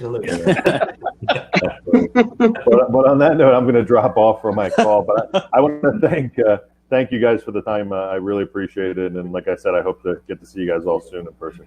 David, thank you again for all the time you spent with us today. Thank you. If they want to find out more about you, other than the website itself, is there any other things that email or anything, or LinkedIn, obviously? I think LinkedIn. I mean, if you go to Angie.ai, that has under the About Us has the my link out. My last name is very difficult to spell, so if I spell it for you, you'll probably write it down wrong. So good luck with that, and have a great weekend, guys. And I appreciate the time. Thank you, David. You're welcome back anytime you'd like to join the foray. Thank you, guys. Take care, guys. Cheers. Bye. Thank you very much, David. I actually, when I first saw the name, I thought you just misspelled and put a lot of I's in there, to be honest with you. So my favourite part of that conversation, and let me just summarise by saying I love coming on the show and being made to feel stupid by the technology all around me. I really do. Sometimes I think I have good ideas, and then you just hear, oh yeah, this thing will order this from, you're trying to get out of bed. It's literally the dream. I just think, I am an idiot. I'm an amoeba floating in a sea of intelligent people here. But my favourite part of that entire conversation was the two things we said. So, Tris, you asked him, has anybody ever asked, can we install a fart app? And then Lauren, you later asked him a question that he said, oh, that's a good question, I've never been asked before. The implication is he's been on interviews before where people have said to him, can you install a fart app? Because he did not say, I have not been asked that question before. Which maybe speaks to the calibre of kind of people in the industry at the minute. Beavis and Butthead kind of giggling men children. Yes. I still remember the day the show that we had the guy that did all the biofilm stuff, and we kept laughing every time he said poop. Oh yeah, well, it just shows the maturity level of our mindset. But you're right. There's times where you're like, look, I have a sail and the boat can go across the water, and then meanwhile he shows up and is like, yes, I have a spaceship and it flies to the moon. Okay, all right, you win. Well, you have fun. I'm just gonna go fishing. Yeah. It is interesting. I think the potential value of what he was talking about is profound. I think there's two dangers to it. One is the dulling of the senses that we're going through right now, of the tiredness that we have of this tension of everything. Do we touch? Do we clean? Do we do, difference between cleaning and sanitation and so forth, this fatigue factor. And the other is that we do what we do best, which is begin to ignore it, which we've shown we have the propensity of doing now. Where there's people that are going out saying, I'm done, I don't care. And we're seeing in the States especially this overt expansion of the problems and this exacerbation of the fact that businesses can't open up because we're constantly under the threat of the contagion, and the rates of pain are going up a lot. And we don't seem to learn from that, which is dangerous. But I think to the point that you're saying there about the technology that's coming in, sometimes it takes something like this for the technology to actually be adopted and then become the norm. So having like an Angie in the room, or voice activated and controlling all of this, and contactless check-in.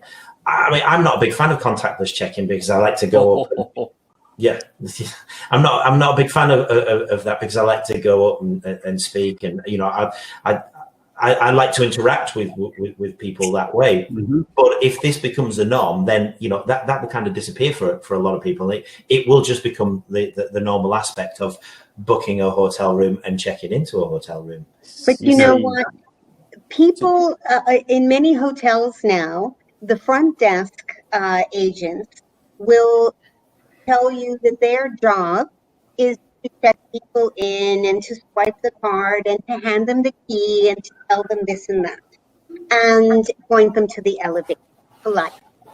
And although there are others that say, no, my job is to make people happy, but I know I have to accomplish these measures.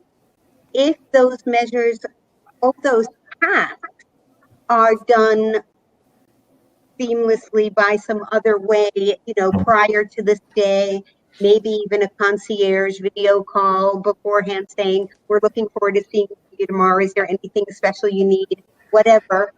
And they have their key and everything. You can just have a kind-hearted, smiling person in the lobby saying, welcome to the hotel. How are you? I trust you have everything else is set up to go to your room. Is there anything I can help you with? Yeah, here's a drink. That's it. And now you're 100% hospitality and no tax. It's going to sound political when I make this statement, but it's not meant to be political. Mm-hmm. There's a buzzword that's running around our country right now called defunding. Mm-hmm. Where they're threatening defunding the police and a lot of people don't understand what that actually is predicating, what it's trying to say. what it's at its core is that it's not taking anything away from, in this case, the police. I'm certainly not trying to compare to police or front desk staff, but there is a progression. We have dumped so much on our front desk staff.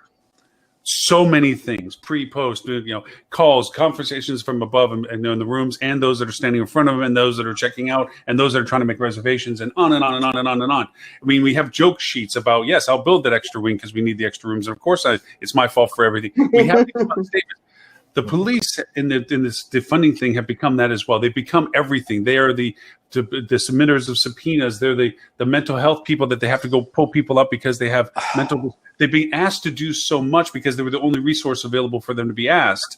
That this defunding mentality, and I'm just taking it as the buzzword, is the segregation of responsibilities, to give certain responsibilities to other people and allow them to focus on the core element of what police are, which is keeping the peace. As I'm going to use the term now for what I intended it, defunding our front desk, where we take away all the fragments that shouldn't be their responsibility. And to what you just said, Adele, at the core, it's about the hospitality of the engagement. They are the front person. They are the front line. They're the person by face that the guest interacts with, or is the one that the guest would most likely see. So all the other stuff, taking room service orders and calls from the room and reservations and whether the restaurant's open or finding a shuttle and all the thousands of other things that we throw on them, okay, can be handled if it's given to proper designation, whether it be technology-based or other people, and allow them to be at the core of what they're intended to be, which is your point of contact for anybody that walks in your hotel. So in a way, defunding the front desk is fragmenting out what they're doing to share the responsibility is kind of what I'm thinking this type of technology can augment. It doesn't replace a human, but it can certainly augment what a human can do to be improving hospitality. That was my political speech for the day. But it's a really great point, though, Lauren, because you can see it. If the marketing department needs more information, so they're wanting email addresses, they're going to say, "Oh, we'll just get the front desk to do that." Or there's the revenue manager, which is a different department, saying, "Oh, we need this piece of information. We'll just get the front desk to do that." It's because they're the pointy end of the spear. They're client facing. They're the ones meeting the guests, whereas all of these other departments don't. And we don't as well. I mean, obviously, we help the hotels, from a technology point of view and a service point of view, but we don't actually engage with the guests. So it's always the people who are at the front line that end up having to get more and more requests from them, pulled from different directions, from left to right, up, down, spin around, whatever it's going to be. So anything that can come in to help alleviate that pressure for me is absolutely fantastic. And you're absolutely right. It's a very, very good analogy, the police to the front desk. And again, not saying the jobs are the same. But I'm fairly certain there's a lot of transferable skills, because most skill sets that police officers use are going to be calming people down when there's a crisis or a problem. It's exactly the same skill set as your front desk are going to use when you've got an irate guest in front of you. You just don't have a badge and a gun. Yeah. Or the badge you have is probably, Hilton or whatever it's going to be. It's not a shield. But there are a lot of transferable skills there, and I don't envy either position, if I'm honest with you. Yeah, I'm glad we brought up also the topic of passive listening and about all these devices that are listening to us. Be it I can't name the names because they all turn on every time I do around. Like when David told me to turn off the lights and turn off the lights for him. Anyway, but there are so many of them, and if we imagine those in our hotel rooms. In fact, actually, this fall there's supposed to be a TV show coming out called Next, assuming it doesn't get canceled before it's released or whatever. But that's about exactly that thing. We've got all these listening devices around us, and of course, every manufacturer of every one of them will say that it's, well, no, we're not actively listening to you all the time. We're not collecting any of your data. And okay, that's fine. I'm gonna put my tinfoil hat on here for a minute though, and go, geez, there's still a lot of data that can be collected from that, especially from every guest in every room in a hotel. Where does it get too creepy? And as a society, we've become accepting of this. We talk about Big Brother 1984, George Orwell's 1984, and at the time that was coming out, I remember how creeped out everybody was about it. Oh my gosh, that'd be horrible, it'd be terrible. Well, not only is it happening now, but we've all said it was okay. We've all said, yes, as a matter of fact, I do want you to track me all around the internet. As a matter of fact, I do want you listening to my conversation and responding to that. So we've all adapted to that now. I don't know where we crossed the line. Well, I, for one, will welcome our robot overlords. Which is, You're on record saying that. Good. That's good. I think Will Smith should not have destroyed what's the name of the computer in iRobot. I think you should have let it run.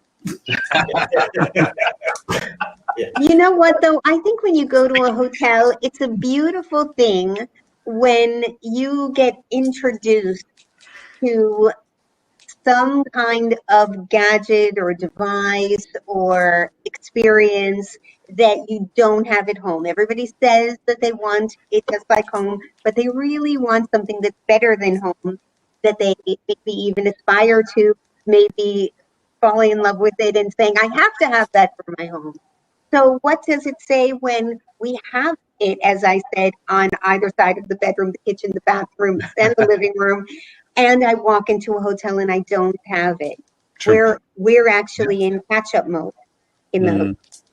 And I think the point. Sorry. Go The point you mentioned there, Dean, about 1984 coming in, and and we've just all accepted it. I think the thing is, if you look at it from a negative point of view, yes, this is horrendous. We're giving away, we're giving away pieces of our soul, or whatever, however we want to consider it. But I think you've got to weigh on a pros and cons, a balance of it. Does that piece of technology increase or help me or make things more convenient with my life? I would say most of the time, yes. Is there a danger with it? Yes, there is. But there's the same if you're eating dairy or eating steak or whatever it's going to be. They change their minds that it doesn't matter what you do. There's a negative for whether you're eating a certain type of food or whether it's good or it's healthy for you, and it changes left, right, and up, down, and all over. So I think we've kind of got to just look at it objectively. Like mobile phones, could you genuinely live without your mobile phone now? I know I couldn't. Could I? Yeah. Could I use my phone less? Yes, I could. Is it more convenient for me? 100% yes. I can go back to the time when the phone box was on the corner of the street and I had to run down with a 10-pence piece to go and call a friend or, ring up home to try and get a lift. Now I've just got to put my hand in my pocket and pull out my mobile phone and text somebody. So that's made life a lot easier. It's made me feel safer for my kids. When my kids are out, I know that I can get instant communication with them, possibly even track them if I need to. Not that I do have that on there, but if there is the need there and you're worried about safety that much, that is there.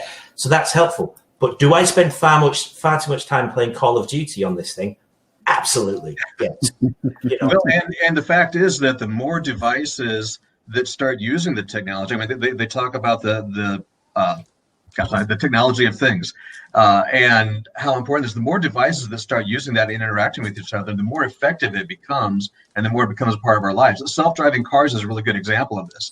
The biggest challenge to the AI of a self-driving car is that all of the other cars aren't self-driving cars. They have stupid humans at the wheel, right?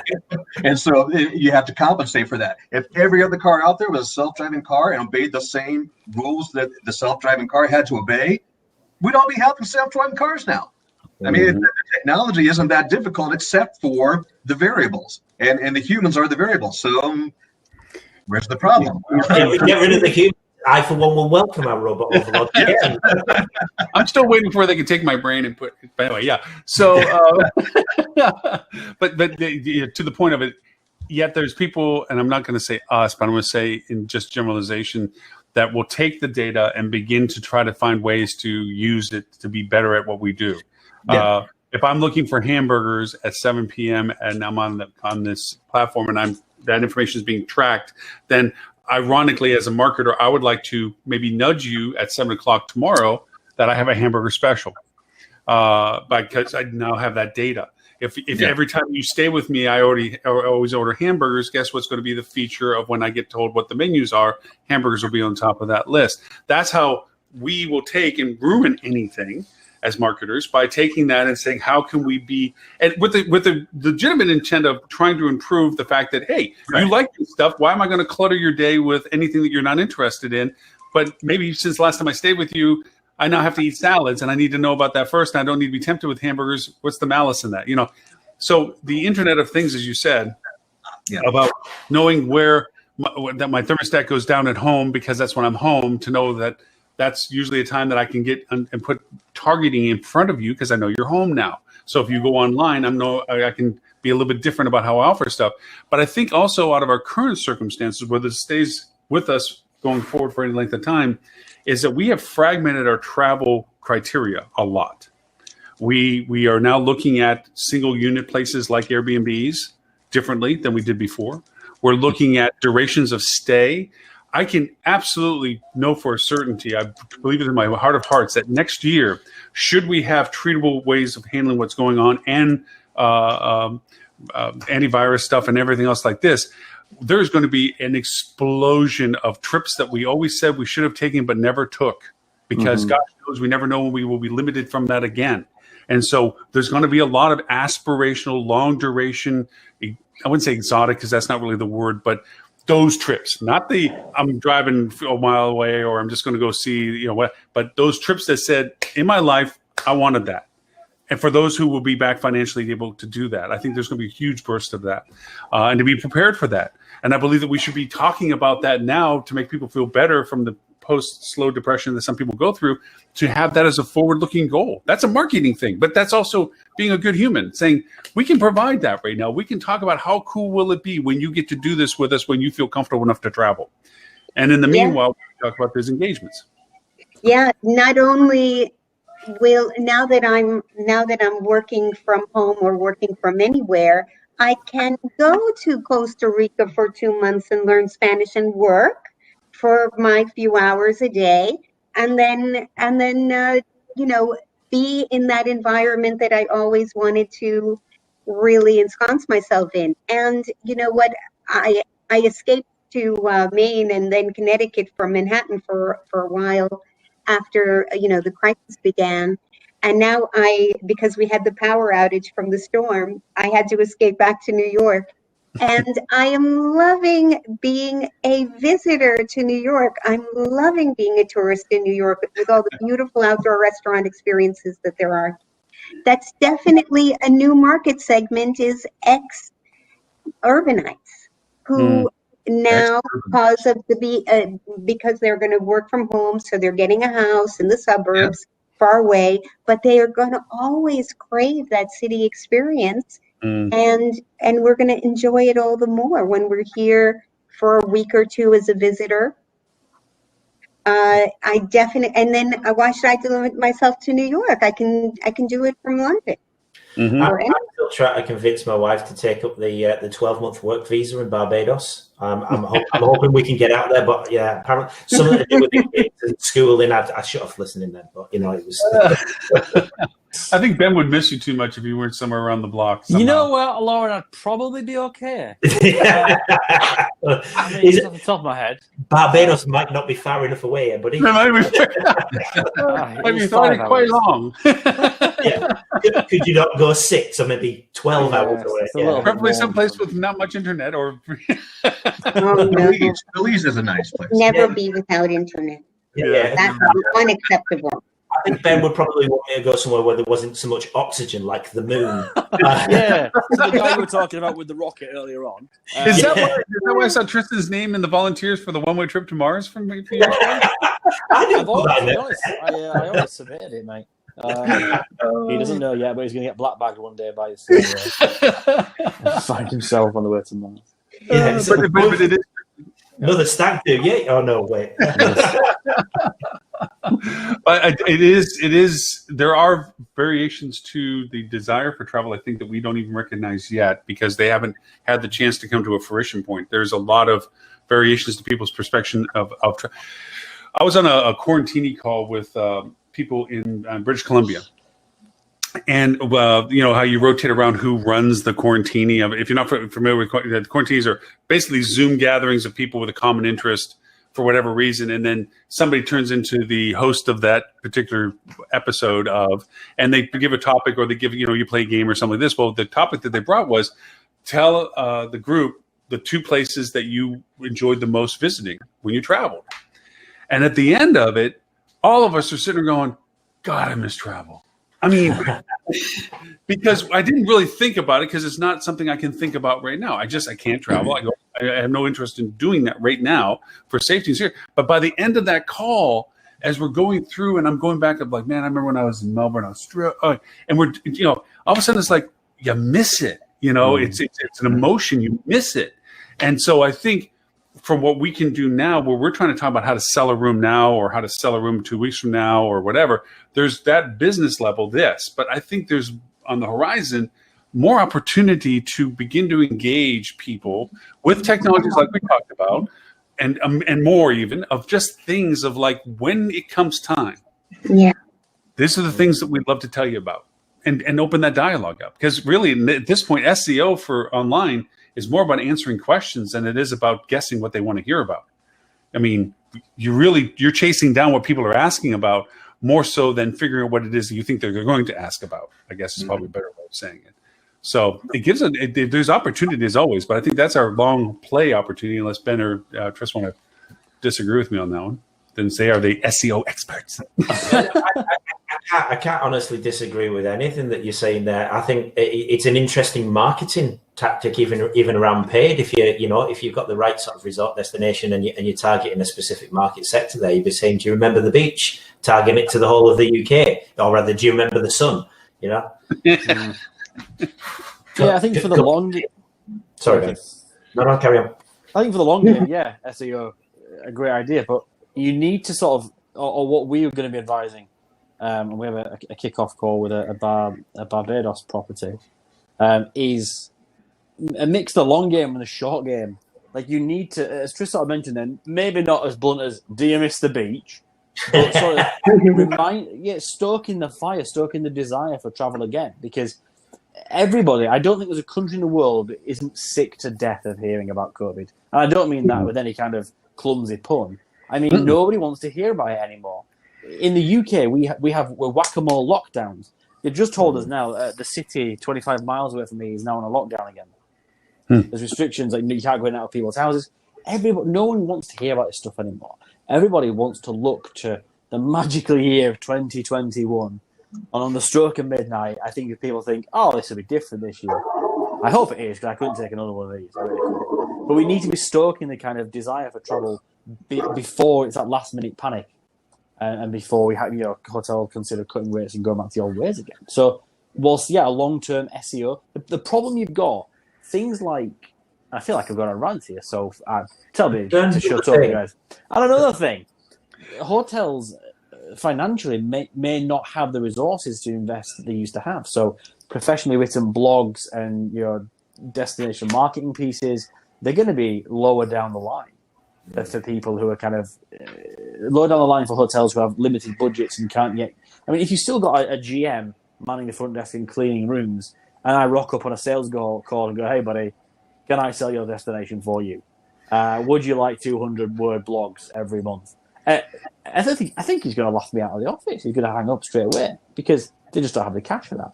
And whilst, yes, it might be a little bit short-sighted, it's pragmatic, I think. So, to summarise, yes, Lauren, we should be doing that. We should be doing it in a sensitive way, with one eye frame of the situation that everyone's still going through.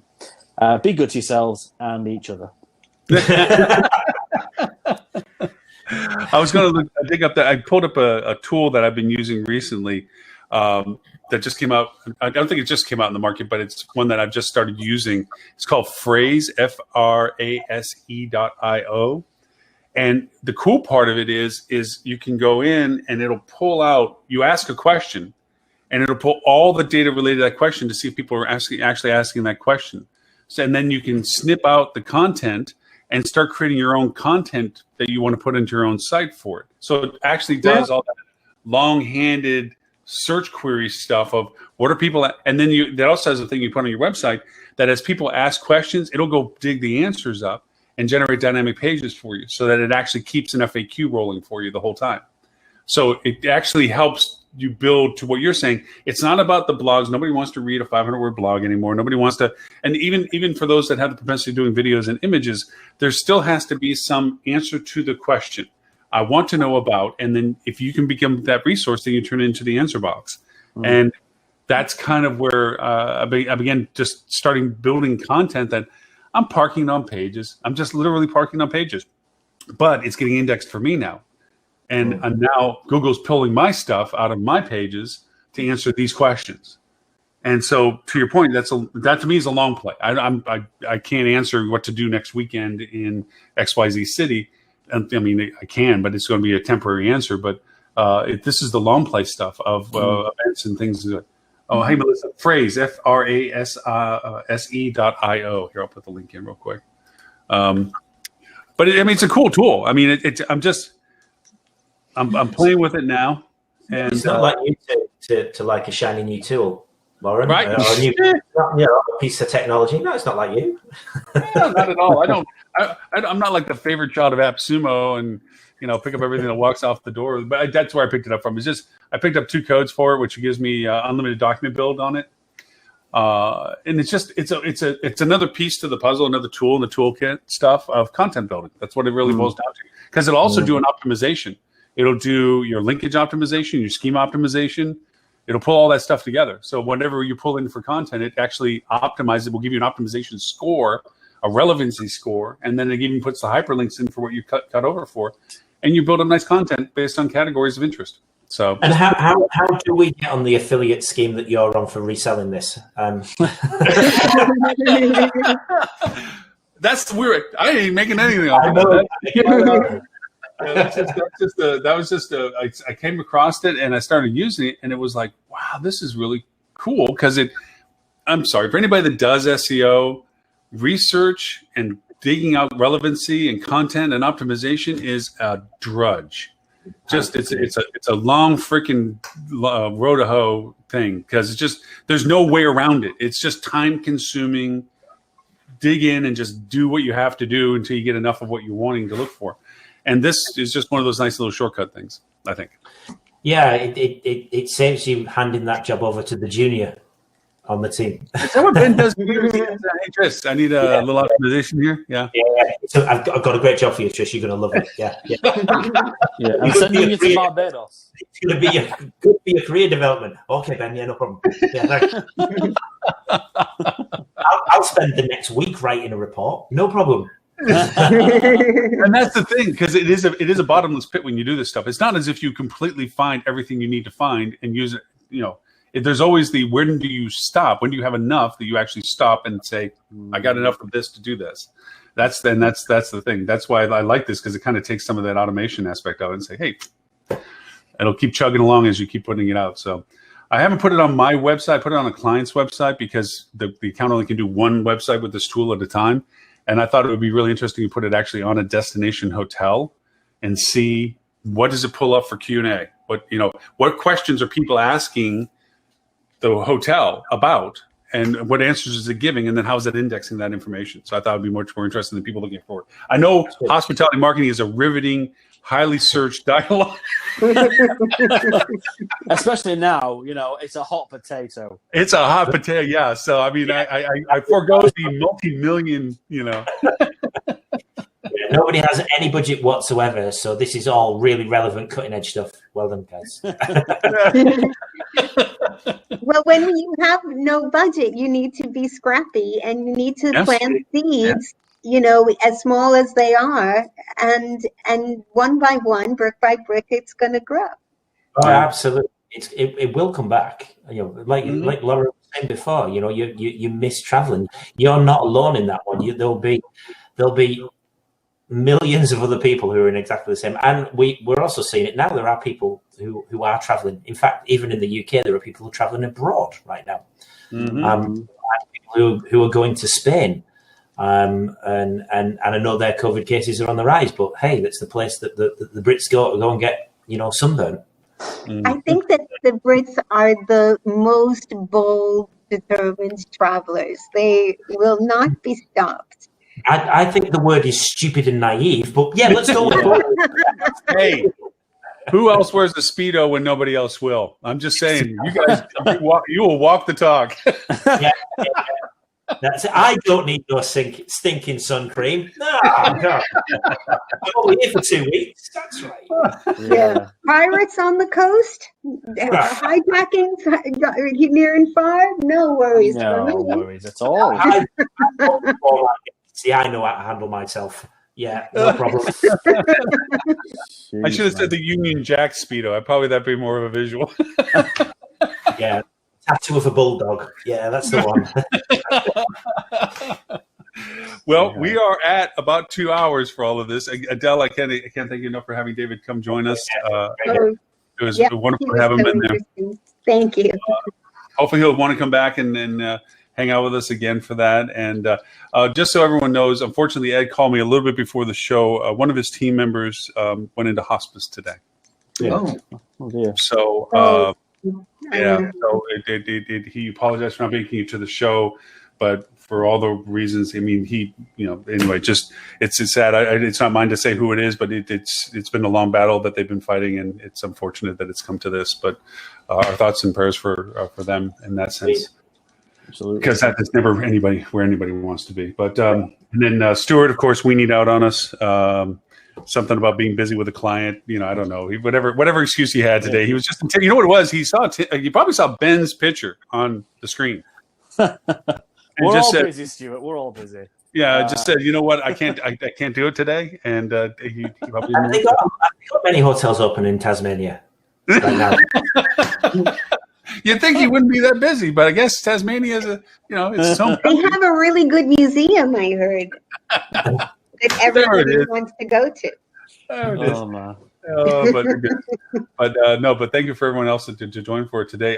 Dean, if people want to know more about what you are doing with Basecamp Meta, and I'm sorry, the second one's still not sticking with me yet, but I know it's you got one out of the two now. You're progressing. That's good. I am progressing. So we have two websites, www.basecampmeta.com as well as metasearchmarketing.com. And really one of them is centered around the training of metasearch marketing, centered towards digital agencies and cross-training your hotel staff if you've now lost staff and somebody new is trying to manage those tasks. Metasearchmarketing.com is about the doing, and so how we can help you actually do the campaign, run it for you, or consult with you and find the right technology vendor to help you with that. And might I just say that right now I have some mid-scale brand boxes in secondary markets that are doing 25 to 1 on Metasearch right now. I believe it. And the CPC is cheap, and there's not a lot of competition from the OTAs. And if you're targeting the right audience, yeah. Mm-hmm. So just saying for saying. Tristan, Ben, I actually have an evil plan to take over the universe, part 2567. I was going to bring up to you at some point, so I was going to try to grab either of you at any time in the next whatever days you might have an availability to pitch an idea.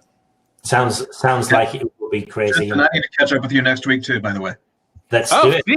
You are men in demand. Jeez, Henley. What can I say? Yeah, I'll have to check with the wife, but I'm sure I'm going back to the Union Jack Speedo, but that's just me. But you don't want to see me in Speedo. I don't want to see me in Speedos. But you couldn't get into Speedos.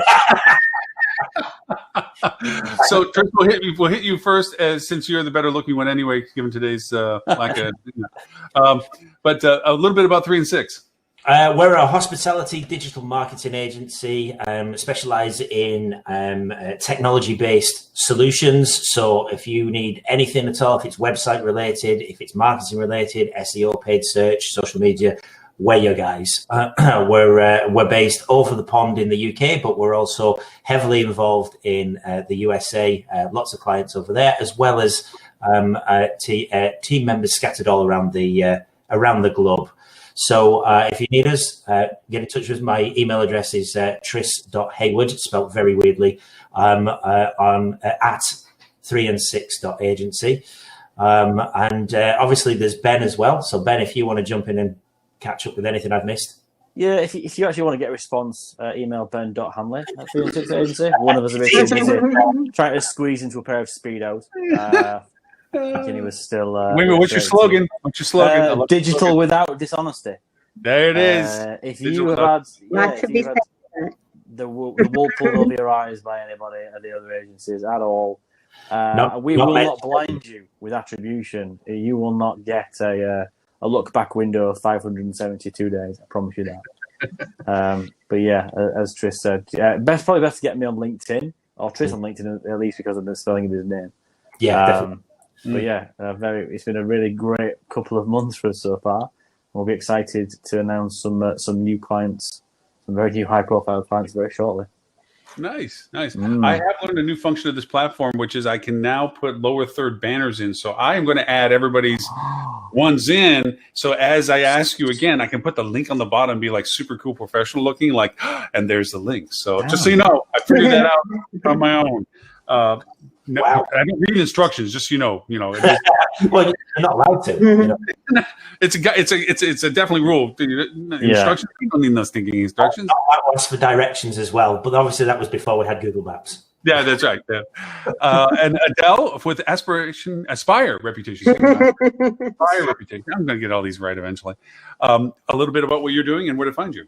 The TripAdvisor Traveler's Choice Awards 2020 just came out. I can tell you with pride, we took so many wonderful awards at the Library Hotel Collection.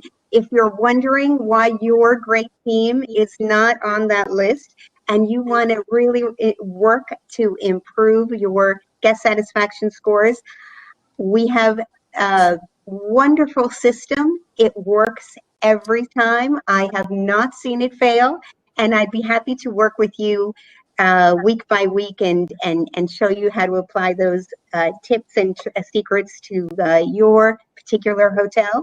It makes work so much fun when people are just complimenting you and saying thank you all day instead of dealing with complaints. So you can reach me at aspirereputationmarketing.com and link in with me at Adele Gutman Milne. Do you realize that people just took advantage of the free? Sorry, Laura. Just one thing, Adele. Something you mentioned on LinkedIn, I think it was this week or next week. Somebody commented about, I think, even recently, an award, and they were not a 2-star prop. I think they were a 2 or 3-star property, and you said you don't have to be a 5-star property to deliver 5-star service. You know what?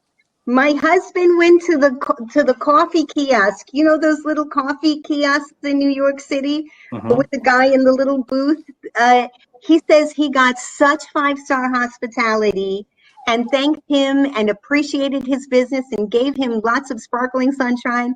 And he said, you know what? I'm going to go to that same guy tomorrow because he's great. Yeah. And you know what? If they can give you 5-star service, your motel, villa, Airbnb, whatever it is, everybody can do it. Just to I mean a little bit of what you just said. We've been trying to get food and beverage people on the show for a while, and unfortunately, there's such a dynamic market right now that a lot of these people that we were trying to get on the show, their lives are changing daily, and we've had some problems where literally they're different scenarios.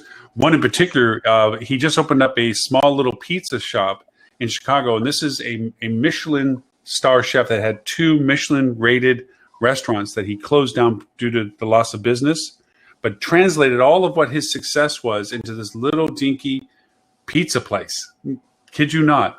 But he has the same model that you just talked about. I was like, I'm going to give him you don't have to. Remember they made the news, the guy that was over in, I think it was Vietnam, where he received a Michelin star for his cart food. I think these things are not about your size and your austerity of it. It's the quality of what you're presenting. It's the service you're giving. And it doesn't mean that you have to own this massively large place or this incredibly expensive place. It could be your coffee kiosk. It could be, a cart food person. It could be a pizza place. That's that service lingers with you. It's one of those things. So yes, I was just going to make the comment that if everybody just took advantage of the 3 representations here between 3 and 6, and the meta and reputation management, you get up double-digit percentage growth in your own hotel just by taking advantage of what you guys are offering. I mean, honestly, just turning on meta search and doing it correctly like Dean can do it, getting your digital marketing aligned and corrected for like Tristan Ben can do it, and then dedicating yourself to the service levels that Adele's talking about. Boom. You can outshine anybody in your business right now. And we're talking about direct booking, so now you own that conversation with the client. Yeah, you don't have to be dancing with somebody else. And not forgetting yourself, Lauren, in there. I'm pretty certain you could do a job. Maybe not. I'm an anchor. I'll just maybe hold my beer. I'll screw this up for you. with that in mind, where can we get in contact with you? Fine. Well, you can always go. Well, I'm going to be doing podcasting after this, but right now you can always get this and all previous 260 shows at hospitalitydigitalmarketing.com/live. We do translate this into other subtitled into 10 other languages. If you have any other recommendations of languages, we hit pretty much all the major Western ones for EU. But ironically, we're getting some Russian now, and we're getting some Lithuanian. Now, we already have Hindu, Japanese, Korean, Filipino. Obviously, there's Spanish, French, German, English, Dutch, Italian. But as we keep growing the languages, ironically, we're getting audiences from those languages. So, but now we're getting some from others. I do believe there was a request, wasn't there, that there was subtitles put on Ben and I in English for English speakers. Oh, actually, there was a great compliment. Thank you, because I could not understand what the hell they were saying. I have to put on a fake American accent so that my voice control Ford will actually, voice control when I want to call my wife. I have to put on it because it doesn't understand Northern English. Well, I actually, I have Gaelic in there too. I might just throw Gaelic in to see if we're missing a crowd. But to the point of the translation stuff, the software has dramatically improved. I mean, we do the transcripts, obviously, so that it gets indexed for SEO and all that kind of stuff. But the languages have really began to diversify our audiences a lot. I haven't taken a recent count as to our total gross audiences per week in a while, so I might do that soon. But the multiplicities of the languages seems to have broadened our reach. Nice. And the countries is still maintained around 32 countries we've been in so far. Wow. That we're getting audiences from. So we're in that sense, it's been a lot of fun. But yes, and thank you as always. Adele, again, thank you for the guest host, David, and obviously Tris, Ben. You guys know, and Dane, that open forum of anytime we want somebody to come in, please. It's always fun to talk to smart people, Yeah, up until a point. Present company is sometimes a little rough, but I gotta say, Lauren, congratulations on the reach of the show, buddy, as well. Yeah. It's fantastic. If we can't travel, at least the message can, I guess, and at least the advice can reach around the globe. So, top job, buddy. Well done. No, thank you. Well, it's because you guys picking up. If I was just me, I wouldn't have me. Be like, yeah, no, not him, no. Skip that today. But yeah, and we missed a few. We missed Lily today. She said she was going to make it and so forth. And, the things do creep up. But yeah, we do have right now we have over 20 hosts that we rotate around here. So we got a good audience of hosts as well. So, but yeah, no, it is the highlight of my week. Without a doubt. I thank you all very much for that, because to me, it's turned into therapy. As been for you. Seventh anniversary. You're not wrong. Our 7-year anniversary, next week will be our 7-year. Oh, that's a big celebration. Yeah, so we'll. I mean, I don't think we have any co-hosts scheduled because it's kind of anniversary-ish. But Adele, I know you have somebody else that you're interested in bringing to the show. And again, open invitation, Dean, Tristan, if I might have whenever you want. It's your show. We've got a couple of ideas. I think we're going to reach out to a couple of people, aren't we, Ben? Yeah. We had a few in the pipeline. And a few things that just kicked off. Well, people got to chase. You've got to chase business whenever you can get it. So don't hold that against people. Yeah, no. That's always understandable for all reasons. And I don't want to miss thanking Robert for his list also. We didn't use it today, but Robert Cole with Rock Cheetah has been providing us a content list, a well-curated content list for many years now. You can sign up for free yourself for it at bit.ly/Rock Cheetah, all lowercase, and great list, great relevant content. Those will also, of course, be in the show notes, even though we didn't get to them. So, everyone, thank you so very much for your time, as always. And I'll talk to everyone next week, 11:30 at the latest, but I'll catch up with Ben and Tris some between then and now, whatever. Indeed. Bye, guys. Bye, everyone. Have a great weekend. Thank you.